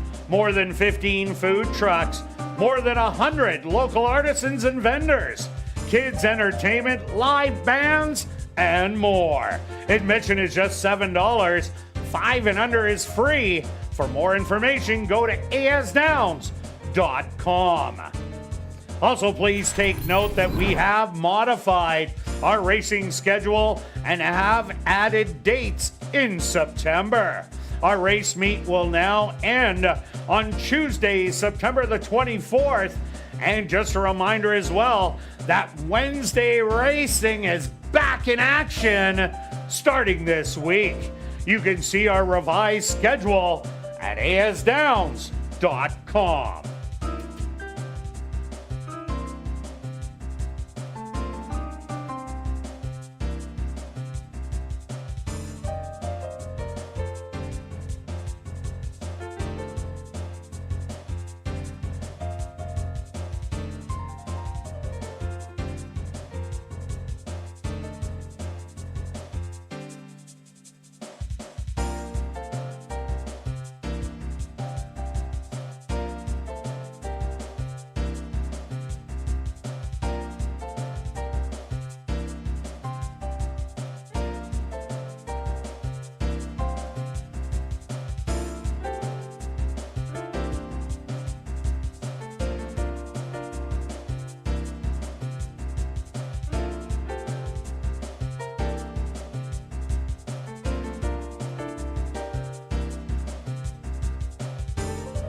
And welcome back down the paddock for race number 5. We have an allowance race for fillies and mares 3 and up that are non-2 lifers. They're going to go 7.5 furlongs. Quick look back at race number 4. While Stretch, you touched on it, Anano Caro.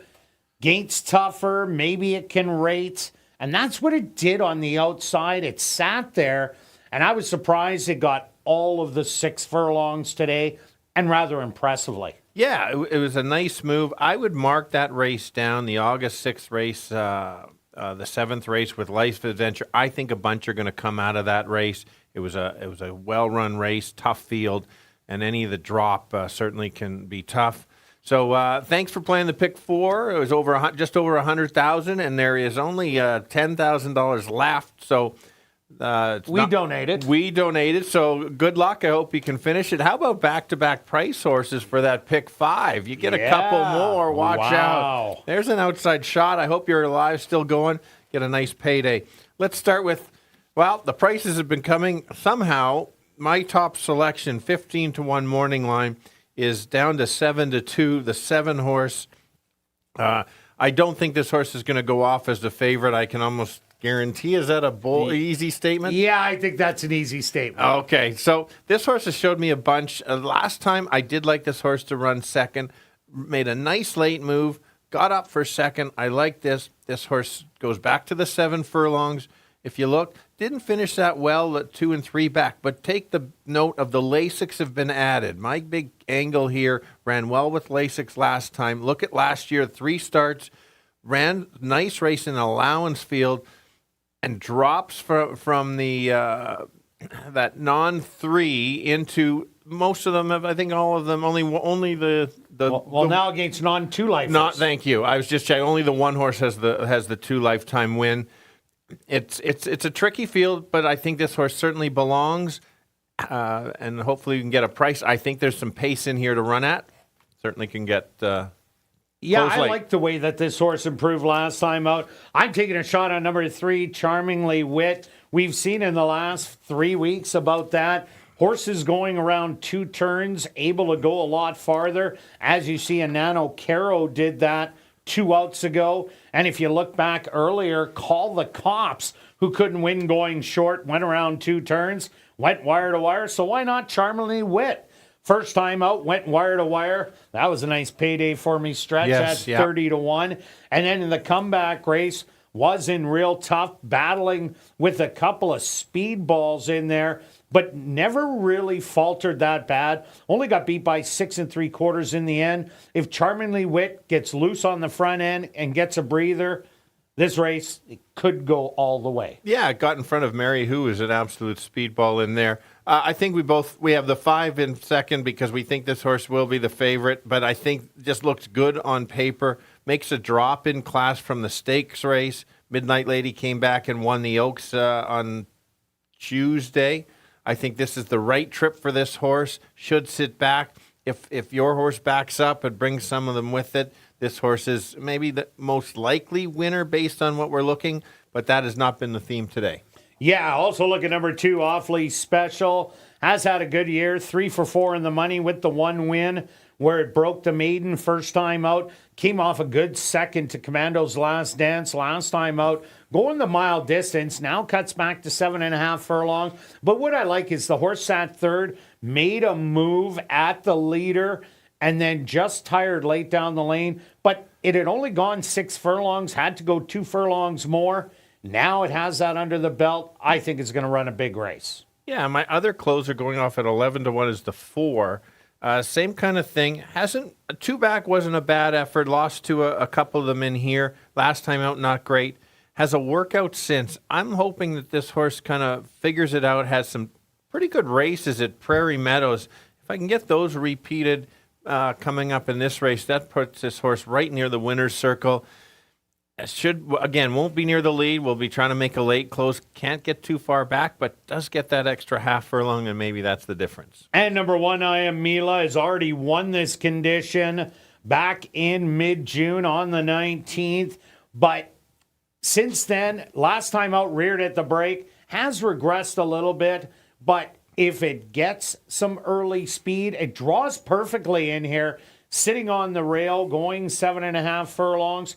So if Mila gets out on the front end, she's going to be tough. But if she doesn't make it there, she's just going to have a tough time because she hasn't shown a great ability to rally.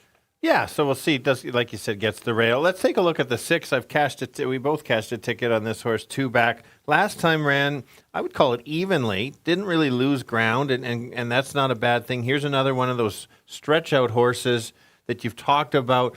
If that's the handles that, has the workout and adds blinkers. So I think they're going to go to the lead. You think?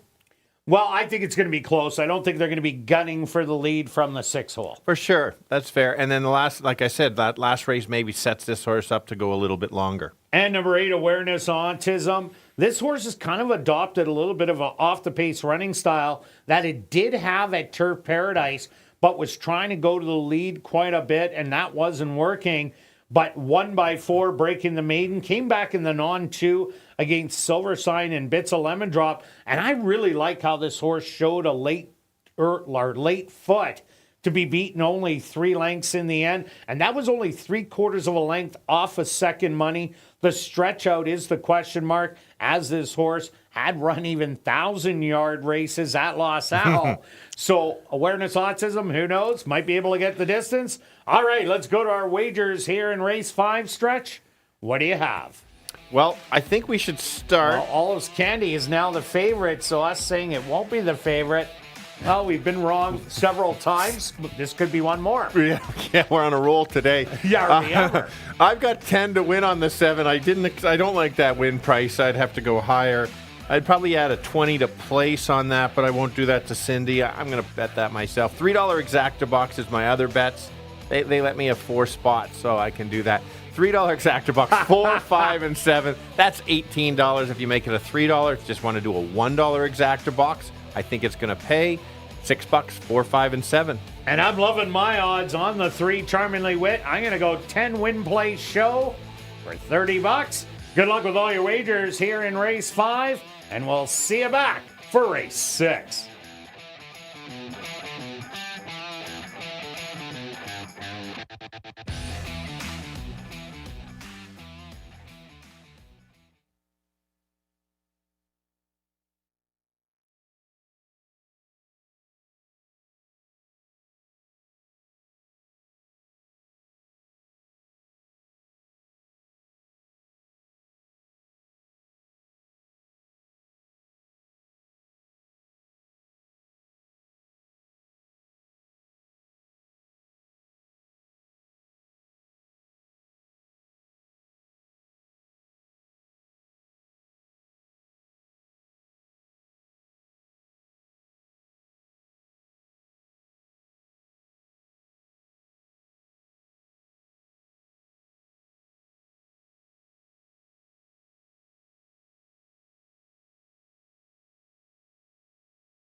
The horse on the track for race number 5, our VIP Fan of the Night race. They're going to go 7.5 furlongs for $18,000.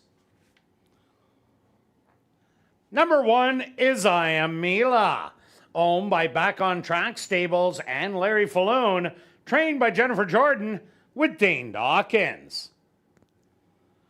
Number 2 is Awfully Special, owned by WRA Ventures, Hillside Farms, and Right Attitude, trained by Stephen Gaskin with Ronaldo Cumberbatch. Number 3 is Charmingly Wit, owned by Henry Witt Jr., trained by Lee Delaron with Arthur Badu. Number 4 is Midnight Candy Storm, owned by Dwayne Paulson, trained by Tom Gardapi Jr. with Javanil Patterson. Number 5 is Under Budget, owned by Norm Suderman and Wendy Anderson, trained by Wendy Anderson with Ronald Alley. Number 6 is Sabatis, owned by Brent and Heather Rymack, trained by Brent Rymack with Antonio Whitehall. Number 7 is Olive's Candy, owned by Jerry Lambert, trained by Tom Gardapi Jr. with Rashad Knights. Rounding out the field is number 8, Awareness Autism, owned by Henry Witt Jr., trained by Lee Delaron with Chavi and Chow. Our VIP Fan of the Night race here in race number 5, they'll go to post in approximately 3 minutes.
Field of girls going 7.5 furlongs. They're going to go past the wire twice. Most of them have only won one race lifetime, so all looking for the second win. The 7 horse was a big long shot that I thought I figured it out, but the public's on board at 3-1. Need to get a little bit of a higher price. This horse should sit just off, should be fast early. Hopefully this horse can pick up the pieces late and get right to the winner's circle. Others to consider, the 5, who I thought would be the favorite, has been running against it a little bit tougher. Same type of running style, comes off the pace. And I'm on the 4 at 9-1, same running style. You'll see my theme. They'll sit back and try to make a late close. So let's go 7, 5, and 4. Kirt? Well, Stretch, I went the other way. I went for the speed of number 3, Charmingly Wit. Hit the front end 2 outs ago and didn't stop. Easily went wire to wire. Last time out was in a really tough race with a pile of early sprinting speed. Not a lot of sprinting speed in here, so I think he'll get loose and have a shot to go all the way. Number 5, Under Budget, always in the mix. Ran in a tough one last time out against the best 3-year-old fillies on the grounds. Takes the drop in here, and number 2, Awfully Special. I like that it has the mile under the belt. Cuts back to 7.5. So I'm going to give you a 3, 5, and 2. Good luck here in race 5.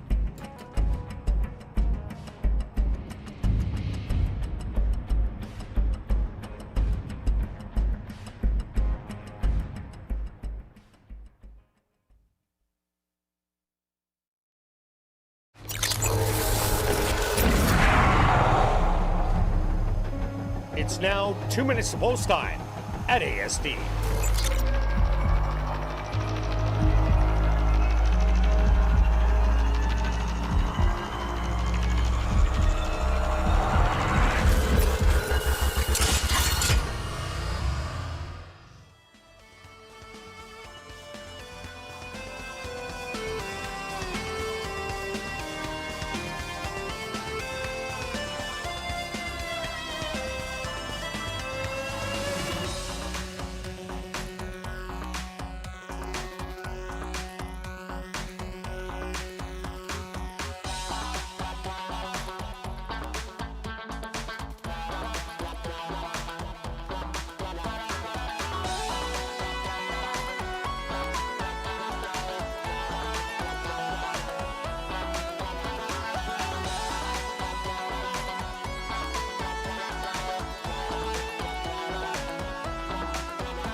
Awfully Special, the first one into the starting gate.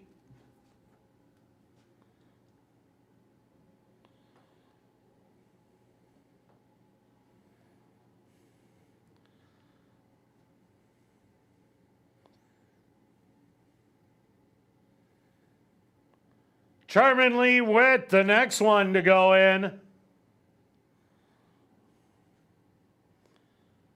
Here comes Midnight Candy Storm.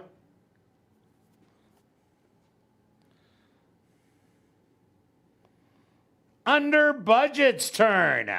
The current 2-1 favorite.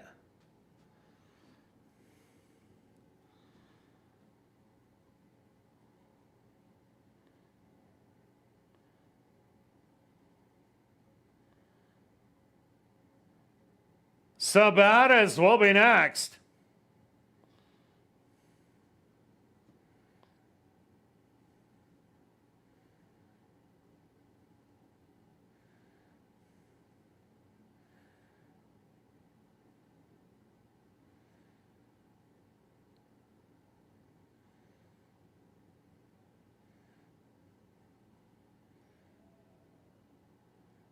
Sabatis still getting help from the gate crew.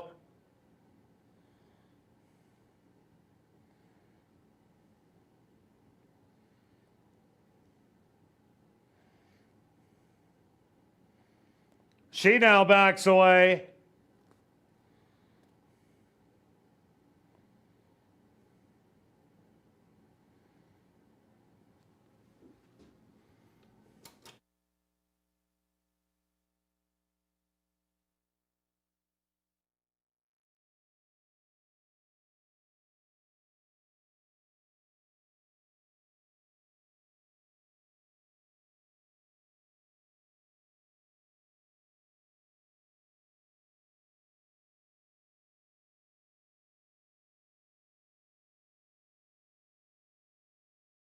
Sabatis again backs away. They're going to try the front gates open. For number 6, Sabatis.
Ladies and gentlemen, we have a late scratch to report in this, the 5th race. Scratch number 6, Sabatis. Once again, a late scratch to report. And this, the 5th race. Scratch number 6, Sabatis.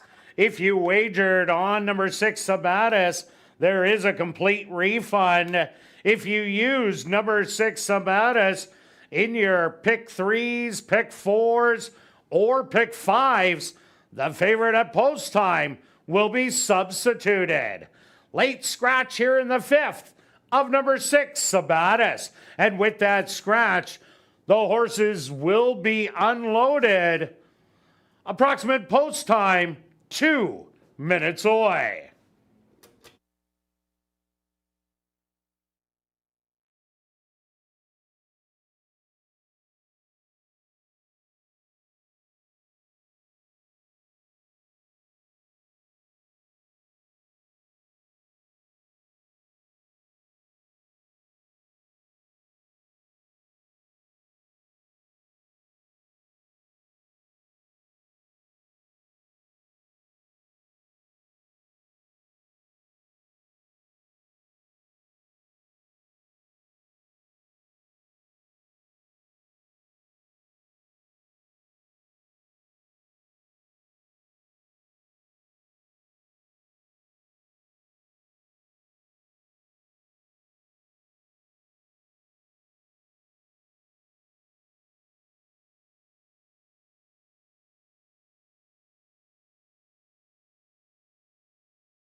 Awfully Special set to go in once again.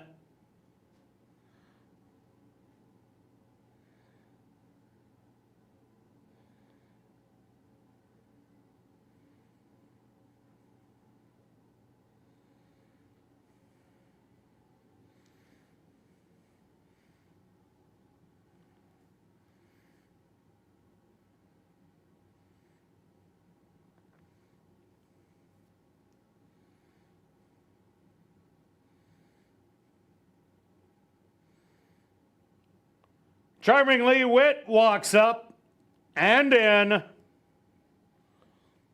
Here comes Midnight Candy Storm. Under Budget's turn.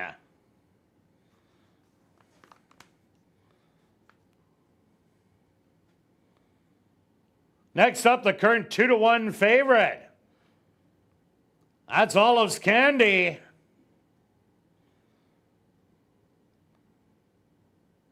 Just 2 left to load.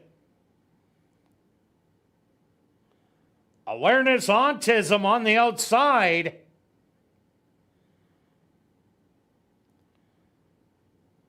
And now just waiting on I Am Mila.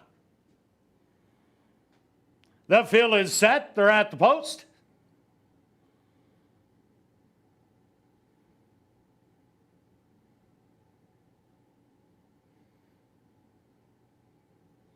Awareness Autism fractious in the gate. As is I Am Mila. Olive's Candy a little fractious also. They're set and they're off. From the inside, I Am Mila and Awfully Special. And 3 wide, Charmingly Wit. All of them battle early for the front end.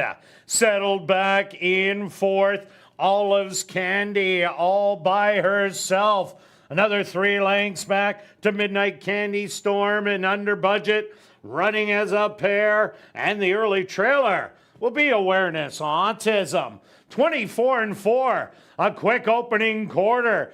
And it's I Am Mila on the inside. Charmingly Wit on the outside. 5 more lengths back. Awfully Special. Olive's Candy hugging the rail, moving up smartly. Then it's Under Budget, 3 wide. 5 more back is going to be Midnight Candy Storm with Awareness Autism, the half, 49-1, and they're bunching up, taking the lead. Olive's Candy, and on the outside, Under Budget. These 2 now opening up by 4. Rallying on the outside, Awareness Autism and Midnight Candy Storm. And back to Awfully Special. They hit the head of the lane. And it's Olive's Candy through 3 quarters in 1:16-4. Under Budget to the outside. These 2 are going to fight it out. A 16th of a mile to go. Olive's Candy is going to give Tom Gardapi Jr. win number 900. Under Budget, second best. Third's going to go to Midnight Candy Storm. Fourth to Awareness Autism.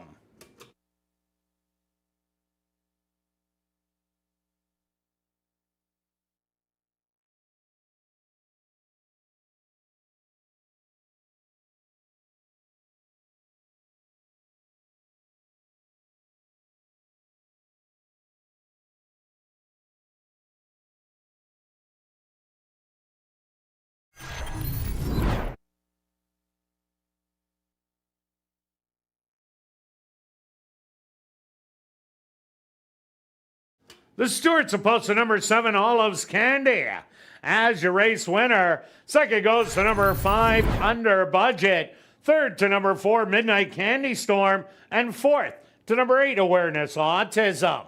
They went the opening quarter 24-4, the half 49-1.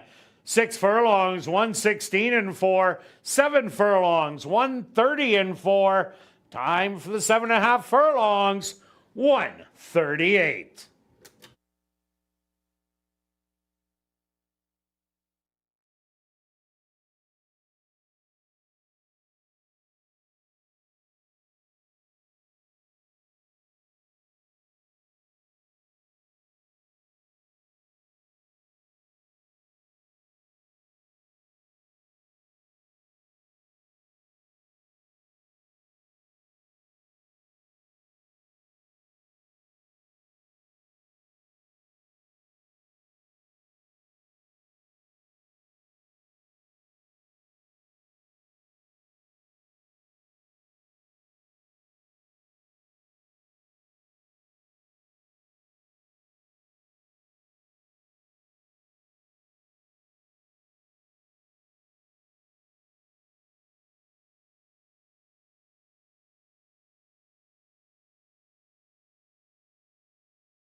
Now entering the winner's enclosure, the official winner of our VIP Fan of the Night race.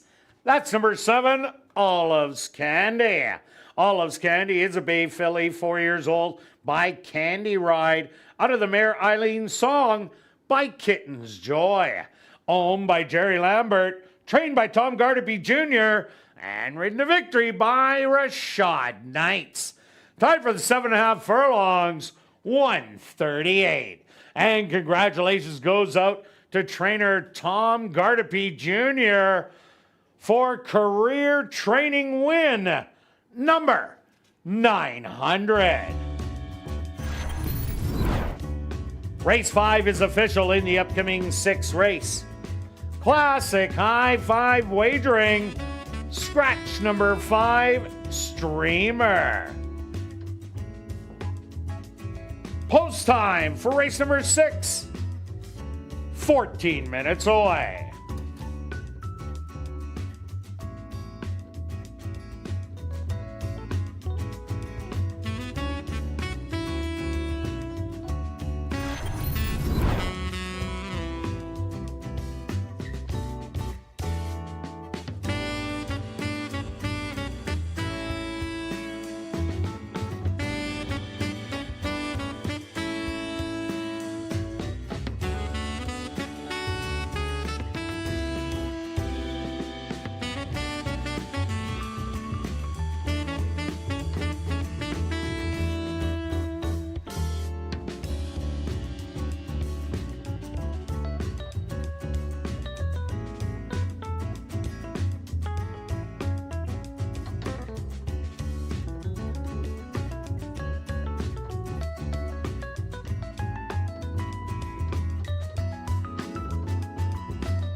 then you better hurry and get your 50-50 tickets. The current pool, $2,360 and still growing. 1 for 10, 10 for 20, 50 for 50, or 200 for $100. You can get those tickets at the VLT cage, guest services, the ticket seller who is walking the building, or you can just go to 5050.asdowns.com.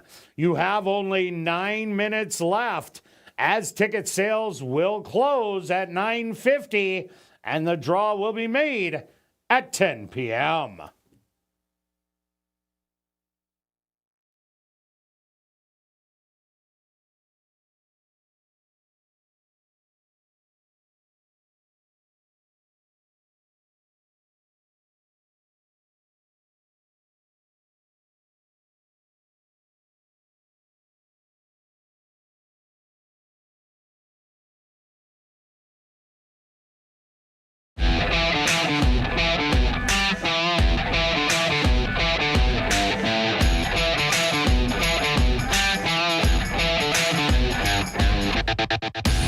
And welcome back down the paddock for race number 6 for this $3,000 claimer.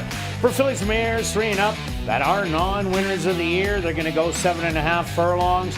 Scratch number 5, Streamer. Quick look back at race number 5. Well, All Is Candy wasn't a long shot in there. And boy, did that race set up.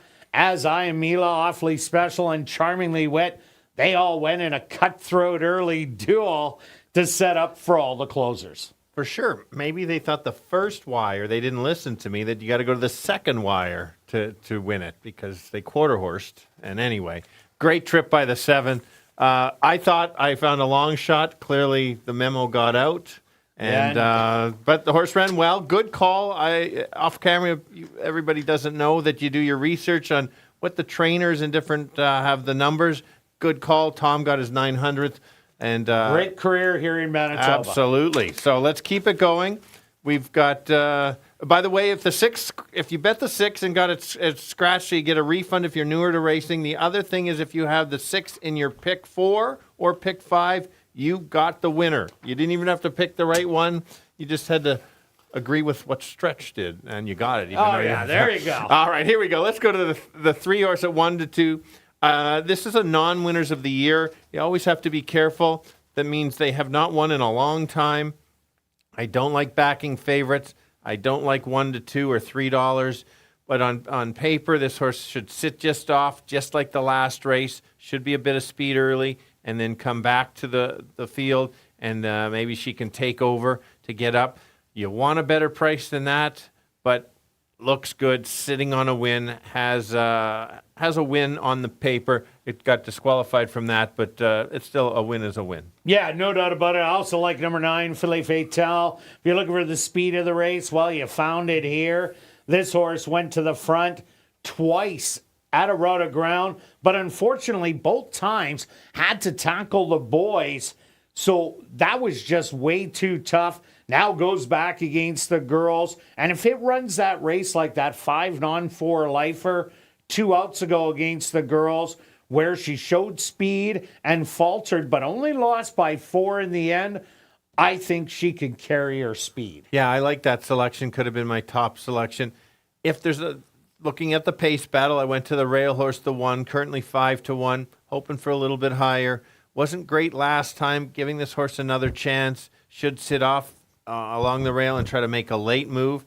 Has one going a mile before, a couple races at Mountaineer Park. Those races would put this horse in the winner's circle. Yeah, also look at number 6, Wits 10E10. Not taking a lot of money right now, but Wits 10E10 has won at the distance in 2 tries and is 1 for 1 here at Assiniboia Downs.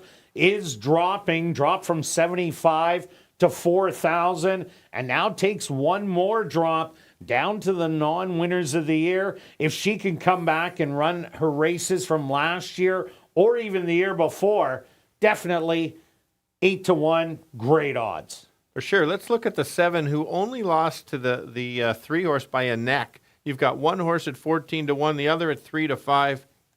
In this case, you might want to look at the value at 14 to 1. Oh, yeah. This horse is a closer. That's what you're looking for. Now, if somebody gets loose, then this horse won't be there.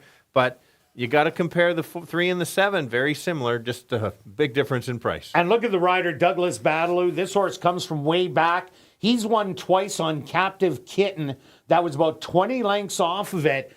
So Scarlet's Flower kind of suits that kind of a rider. Same ride. He might be able to blow up the toe board. Also look at number 2, Anna Kazana. She will be forwardly placed in this race. Last time out was beaten by Scarlet's Flower. She's my priority. But she has a forward running style that she might be able to just stick around and get a piece of things. Yeah, good call. Good call on the jockey. You read my mind on that one. Let's look at the 4 at 17-1. Cole long shot, basically, in the field. Another one of those that has only run 7 furlongs last year. Didn't have that much success. But again, has a second 2 back that was closing. Maybe one of those closers. You talked about it earlier. This horse is stretching out. Maybe one of those long shots that can wake up. Yeah, and also number 8, Field Letters. That was the wake-up race last time out. Sat back and made that late run. Was in the photo with She's My Priority, the 3, and the 7, Scarlet's Flower. If she can move up just a little bit, she can be a force to be reckoned with. But this is a wide-open 6 race stretch. What do you have? Got one of my fancy try wheels, 139 with 1379 with 13679.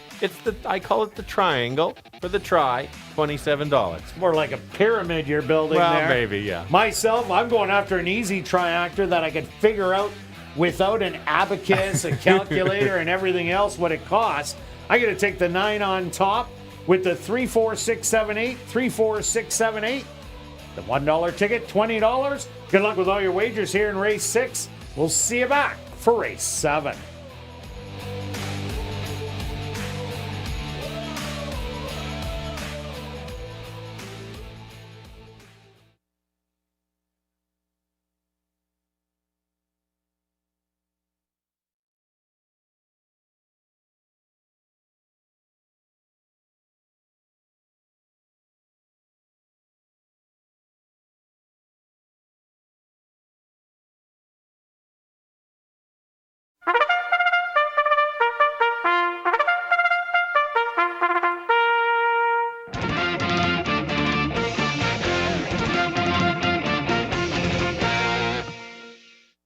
The horses are on the track for race number 6. They're going to go 7.5 furlongs for $10,000. Number 1 is I Ladies, owned by Lucky 8 stable, Jared Brown and Sue Crane, trained by Jared Brown with Dario Dalrymple. Number 2 is Anna Kazana, owned by All for One stables, trained by Shelley Brown with Antonio Whitehall. Number 3 is She's My Priority, owned by A2 Thoroughbreds, trained by Michael Nault with Praven Badri. Number 4 is Lady Nyla, owned by Don Senebald, trained by Lee Delaron with Siobhan Bell. Number 5, Streamer, was scratched. Number 6 is Wits 10-10, owned by Hillside Farms and Right Attitude, trained by Stephen Gaskin with Neville Stevenson. Number 7 is Scarlet's Flower, owned by Vela K. Butler and Back on Track stables, trained by Jennifer Jordan with Douglas Battlew. Number 8 is Field Letters, owned by B&J stable, trained by Shelley Brown with Rashad Knights. Rounding out the field is number 9, Philly Fatale, owned by Wind Answer stable, trained by Wendy Anderson with Demario Bino. Classic high five wagering here in race number 6. They'll go to post in approximately 3 minutes.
girls going 7.5 furlongs, all looking for their first win this year. You could look for the closer like last race. If it sets up the same, that would be the 3, getting a little bit better price. She is sitting on a win. She is going to sit off the pace. If there's a battle early, certainly can get there. The 9 horse on the outside likes to go to the lead. If she gets the lead, she might get Brave. It's dropping in class. Another one of the closers along the rail is 9-2. That's the one. Little flat last time. Might want to use that one. Long shot. My late long shot is the 7, but I'm going to give you a 3-9-1. Kirt. Yeah, it's Rich. I like number 9, Philly Fatale. She is the speed of the race. Both times going around 2 turns. We're against boys, and they weren't easy fields. She's going to like this field so much better. And if she gets that loose and easy lead, get a breather and try and take it all the way. I do like number 3. She's my priority. Knocking on the door to get the win as she was disqualified in the win 3 outs ago. And I'm going to round it out with number 6, Wits 10-10. This is the dropper in the field, trying to pop on the drop. So 9, 3, and 6. Good luck here in race 6.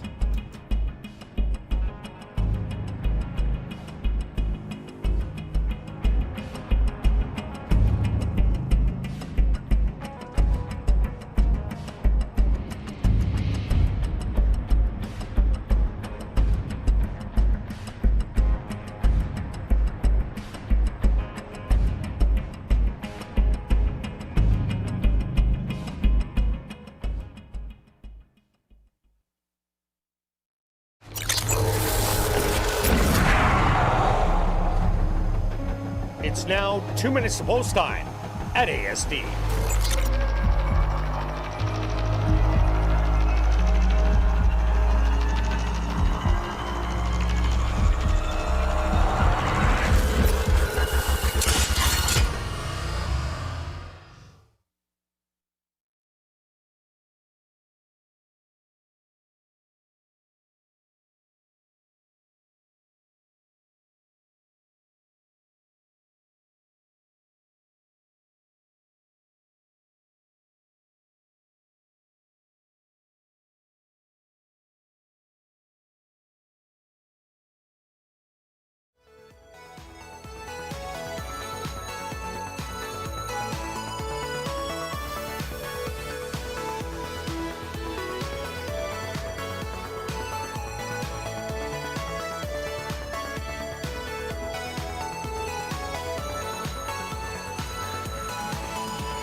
It's post time.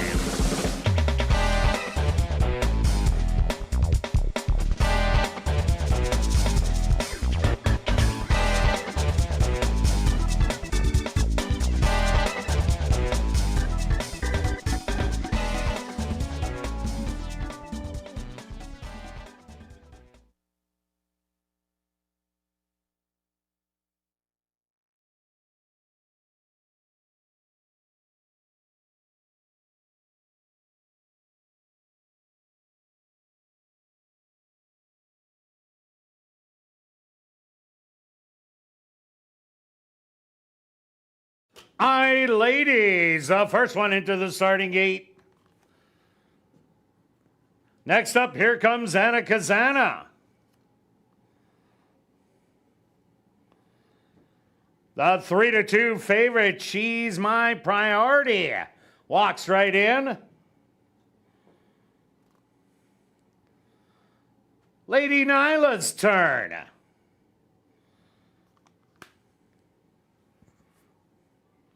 Here comes Wits 10-10.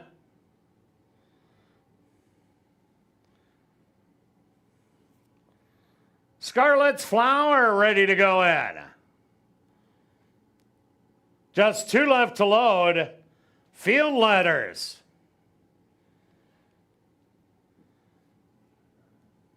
And just waiting on Philly Fatale to the outside.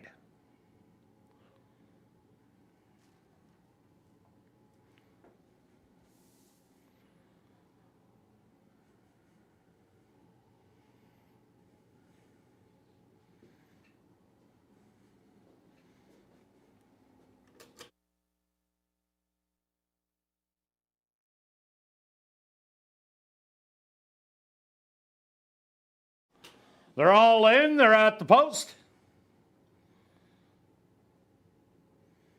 And they're off. From the inside, Anna Kazana flashing some early speed, as is Lady Nyla. But on the far outside, Philly Fatale now goes on by and will be the leader by a length. Wits 10-10 on the outside, Lady Nyla on the rail in third, moving up from the outside. Field Letters wants to be close, settled back in fifth. She's My Priority. Behind her, Anna Kazana. Then two more to I Ladies. And the trailer, Scarlet's Flower. 25-3, the opening quarter. Philly Fatale. And on the outside, Field Letters. Open up 3 lengths on Wits 10-10 in third. Rallying in fourth, She's My Priority is eating up ground. Then it's Anna Kazana, I Ladies, and your trailer, Scarlet's Flower, and Lady Nyla. The half 50 seconds, and it's still Philly Fatale with a short lead. To the far outside, She's My Priority, making a big 3-wide bid. They hit the head of the lane. Philly Fatale still with the lead through 3 quarters in 16-3, but She's My Priority is charging on the outside. Philly Fatale, I Ladies to the far side, but She's My Priority is going to get it done. I Ladies for second. Third's going to go to Philly Fatale. Close for fourth and fifth between Anna Kazana and Field Letters.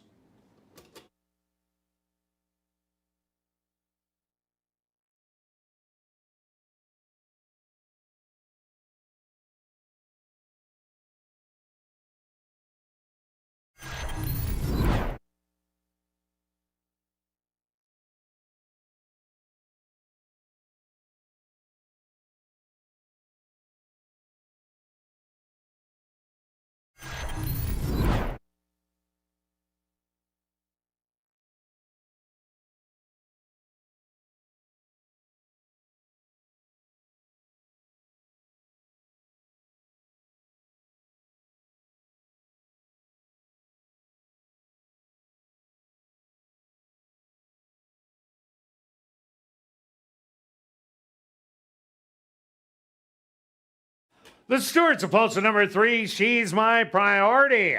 As your race winner, second goes to number 1, I Ladies. Third to number 9, Philly Fatale. Fourth to number 2, Anna Kazana. And fifth to number 8, Field Letters. They went the opening quarter 25-3, the half 50 seconds. 6 furlongs, 116-3. 7 furlongs, 130-3. Time for the 7.5 furlongs, 137-4.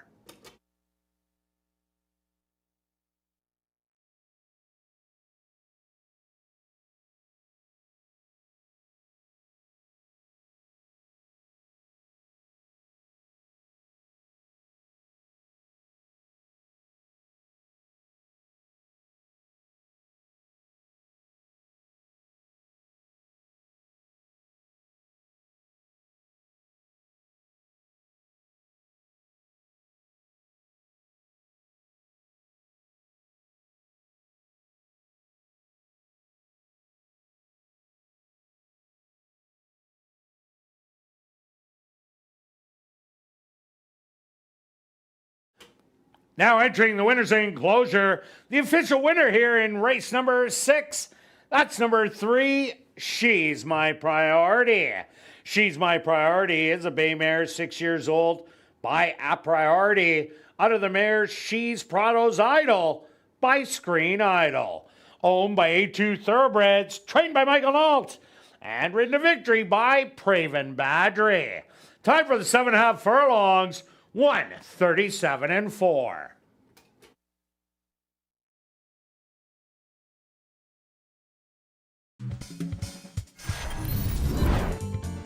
Race 6 is official in the upcoming 7th race.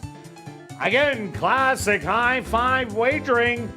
There are no changes. Post time for race number 7. in 14 minutes. Well, after the final race, be sure to head up to the clubhouse where our popular Crazy Hour kicks in. Beer, shots, and wine just $5 and 25% off all appetizers. Plus, tonight and every race night, we will be drawing for $500 cash at 11:30 p.m. in the VLT Lounge during Crazy Hour.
And we've drawn our ticket in tonight's 50-50 draw.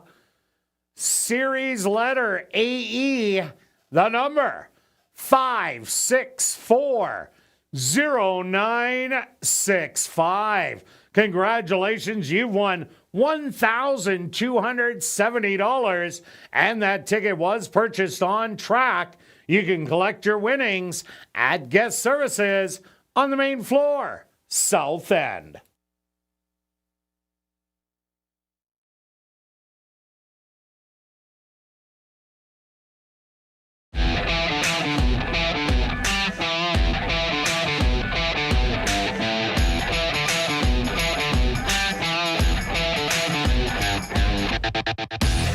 And welcome back down the paddock for race number 7. We have a $4,000 claimer for 3-year-olds and up that are non-winners of the year or non-4-lifers. And they're going to go 5.5 furlongs. Quick look back at race number 6. Wild Stretch, she's my priority this time. Timed everything perfectly. Had the little bit of a duel up front. And just went on by and fended off Ladies late. Absolutely, and that's why he's currently the leading rider. He's been waiting, has had so many good, patient rides this year. Good to watch. Another duel, so I don't think you really can say it's a closer's track because there's been pace battles up front, which sets it up for the closers. Yeah, every single race. Okay, on to race number 7. Doesn't get any easier. No, it doesn't. But I do like a horse in here. I like the 4 is my top selection. Your second choice. This horse crushed in the first start of the year for this horse back in July. Then, yes, it was at the bottoms, but that's okay. Just did it so easily. Then moves up to 4,000. It doesn't show that this horse had some trouble, but this horse did have some trouble and finished with run. I like how this horse closed late. I think a repeat trip gets a little bit extra distance, and that can help. 4 of 7 in the money, 2 wins at the distance. Shows that the horse is sharp that can close. I like that. That horse just didn't call it quits after the little bit of trouble. Yeah, and that was only 5 furlongs. Yep. I also like number 9, Exchequer. Finished in the photo with Labrat last time. They weren't going to catch Cajun Birdie because Cajun Birdie had all the early speed, opened up and ended up going wire to wire. But Exchequer ran absolutely huge, as did Labrat. They get that little bit of extra distance, a half a furlong. And I think that'll suit both of them.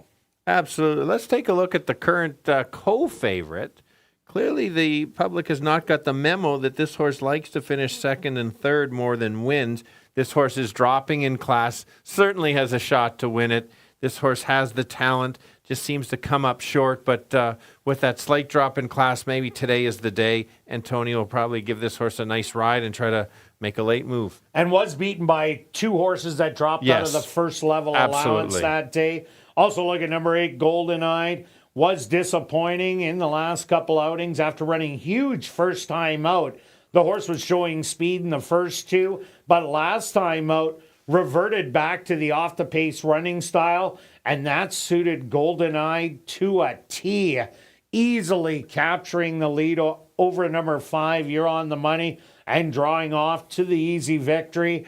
If the horse can run that same kind of effort it did last time out, jump ball over the 11-1. For sure, and the 2 horse at 14-1, liked them last time, ran a nice race, very game, battled, and I like the call in the footnotes there that turn back rival. That's a good sign. Cuts back in distance, probably won't be on the lead. Will probably sit just off and try to make a late run. This time of year, with the last 6 weeks or so, horses get good. They just can move up the ladder. And number 5, You're on the Money, trying to steal it last time out, but got a little leg weary in the last half furlong to run a good second to number 8, Golden Eyed. Could be shooting for the front again, but with number 7 shooting money in here, I think they're the predominant speed of the race. With Terawatt not going to be too far away, but You're on the Money.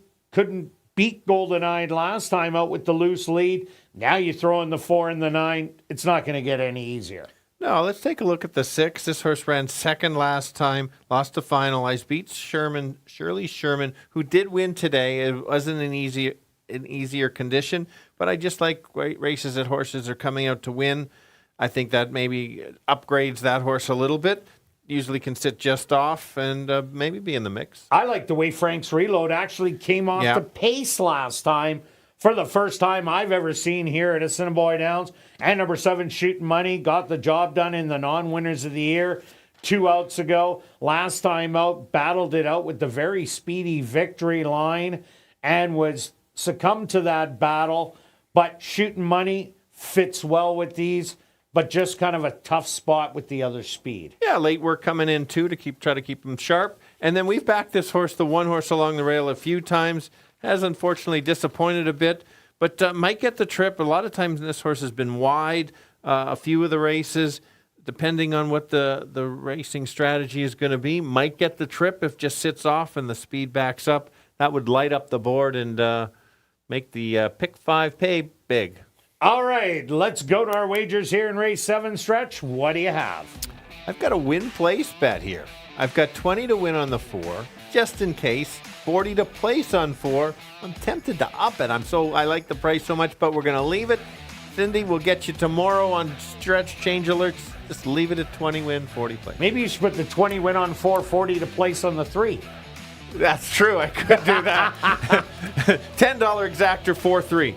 And I'm just going to go after the exactor. I'm going to put 9 on top with 3 and 4, a $1 one, $2, $10 one for me for 20. Good luck with all your wagers here in race 7, and we'll see you back tomorrow, 6:45 Central, for ASD Live.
The horse are on the track for race number 7.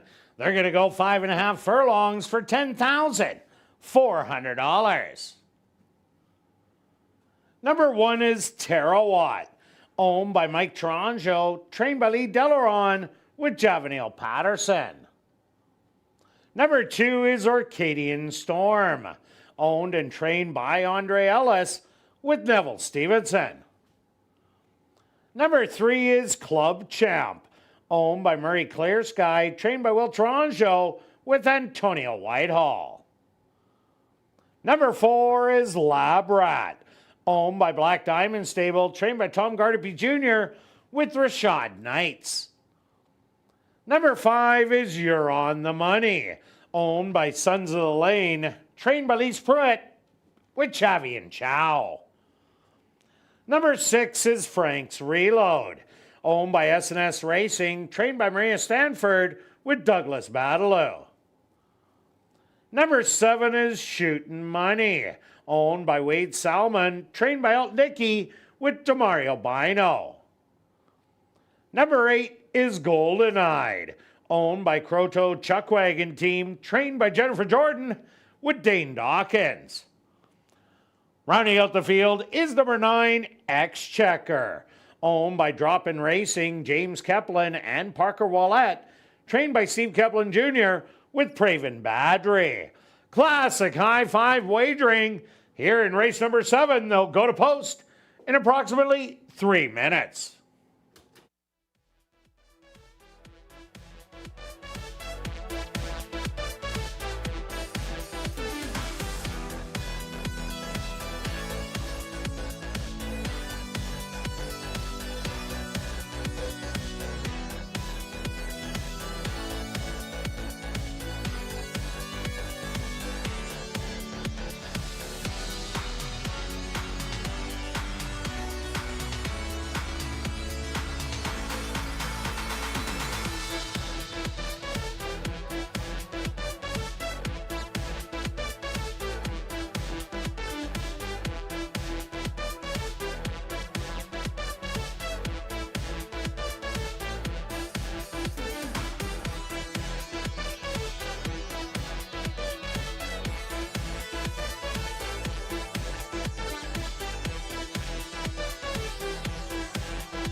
Okay, the boys are closing it out, going 5.5 furlongs.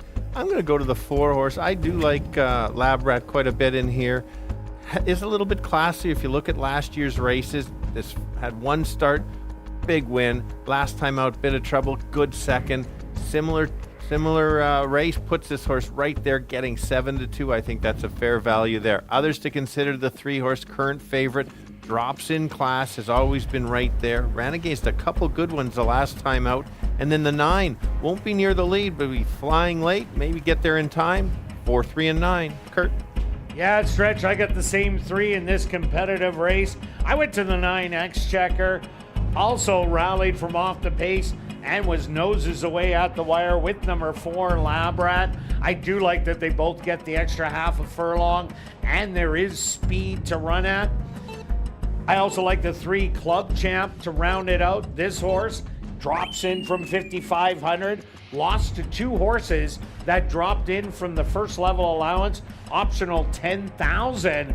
So to be third to them, that was a good accomplishment. Another one with a really good running style. Whoever gets the trip, that's, I think, who's going to win it. But I'm going to give you 9, 4, and 3. Good luck here in race 7.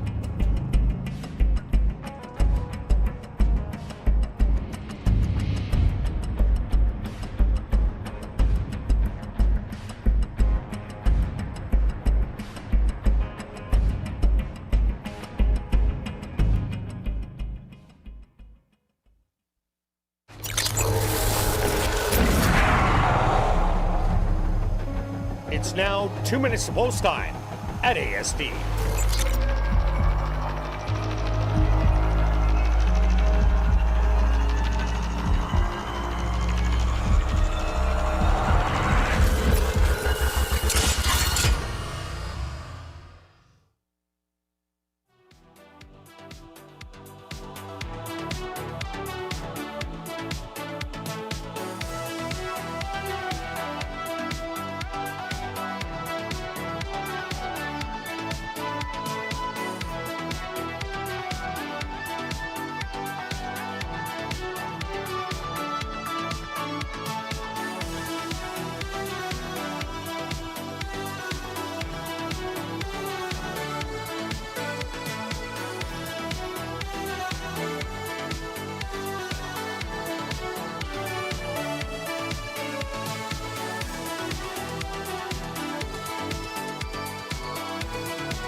time.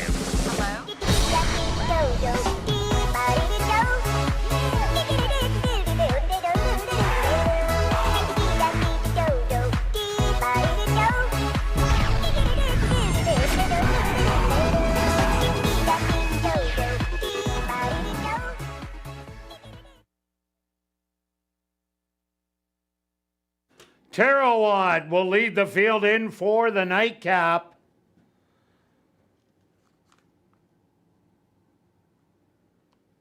Canadian Storm set to move in.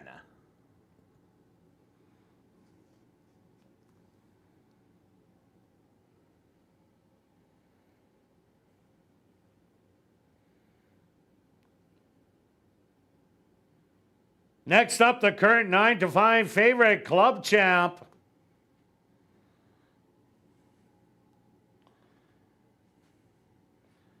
It's now Labrat's turn.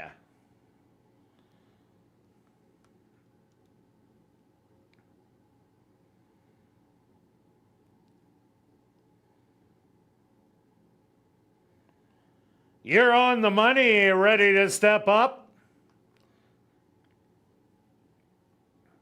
And in. Frank's Reload is next. Here comes Shooting Money. Just 2 left to load. Golden Eyed.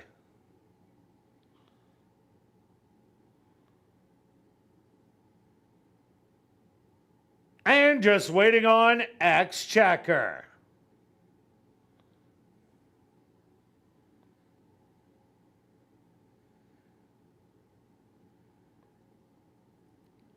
The field is set. They're at the post.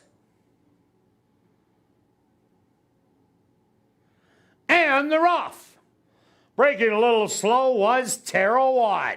Shooting Money quickly goes out to grab the early lead by a length. In between horses, Club Champ right there early. Then 2 wide. That's going to be Labrat. 3 wide, you're on the money. Securing the fence, Acadian Storm. Exchequer. 5 wide, then it's Golden Eyed. Frank's Reload. And Terawat is the trailer. 23-3 the opening quarter. Shooting Money in an all-out drive on the lead. Club Champ trying to collar. 2 wide, 3 wide Labrat, 4 wide Exchequer. Acadian Storm comes up the inside. The lead, a short one for Club Champ. Exchequer on the outside has the best late run, and it's Exchequer and Club Champ. They're coming to the wire. These two are going to battle it out, but Exchequer reigns supreme. Second's going to go to Club Champ, third to Acadian Storm, and fourth to Labrat.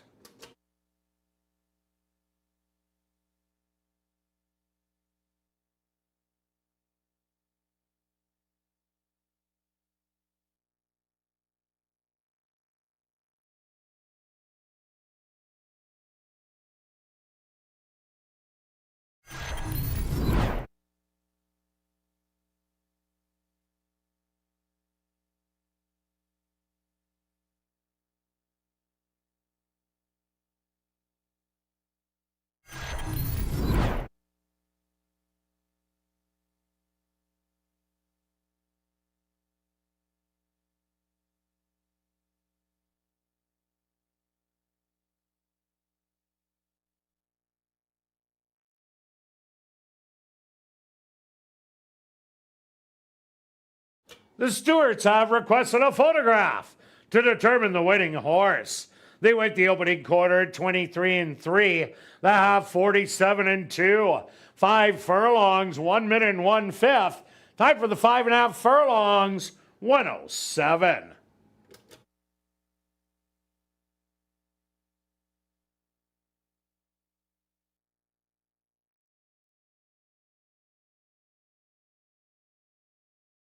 Results of the photo show the winner number 9, Exchequer.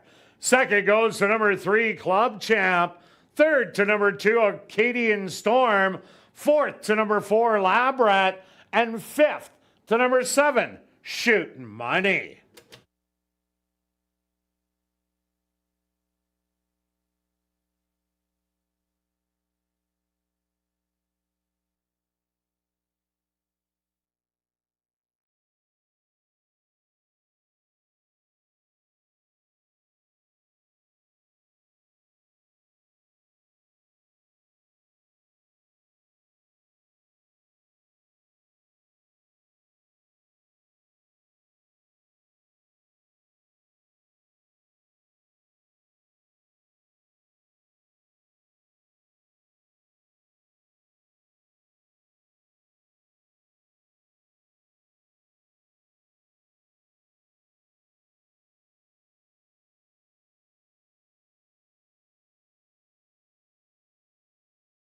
Now entering the winner's enclosure, the official winner here in race 7, that's number 9, Exchequer.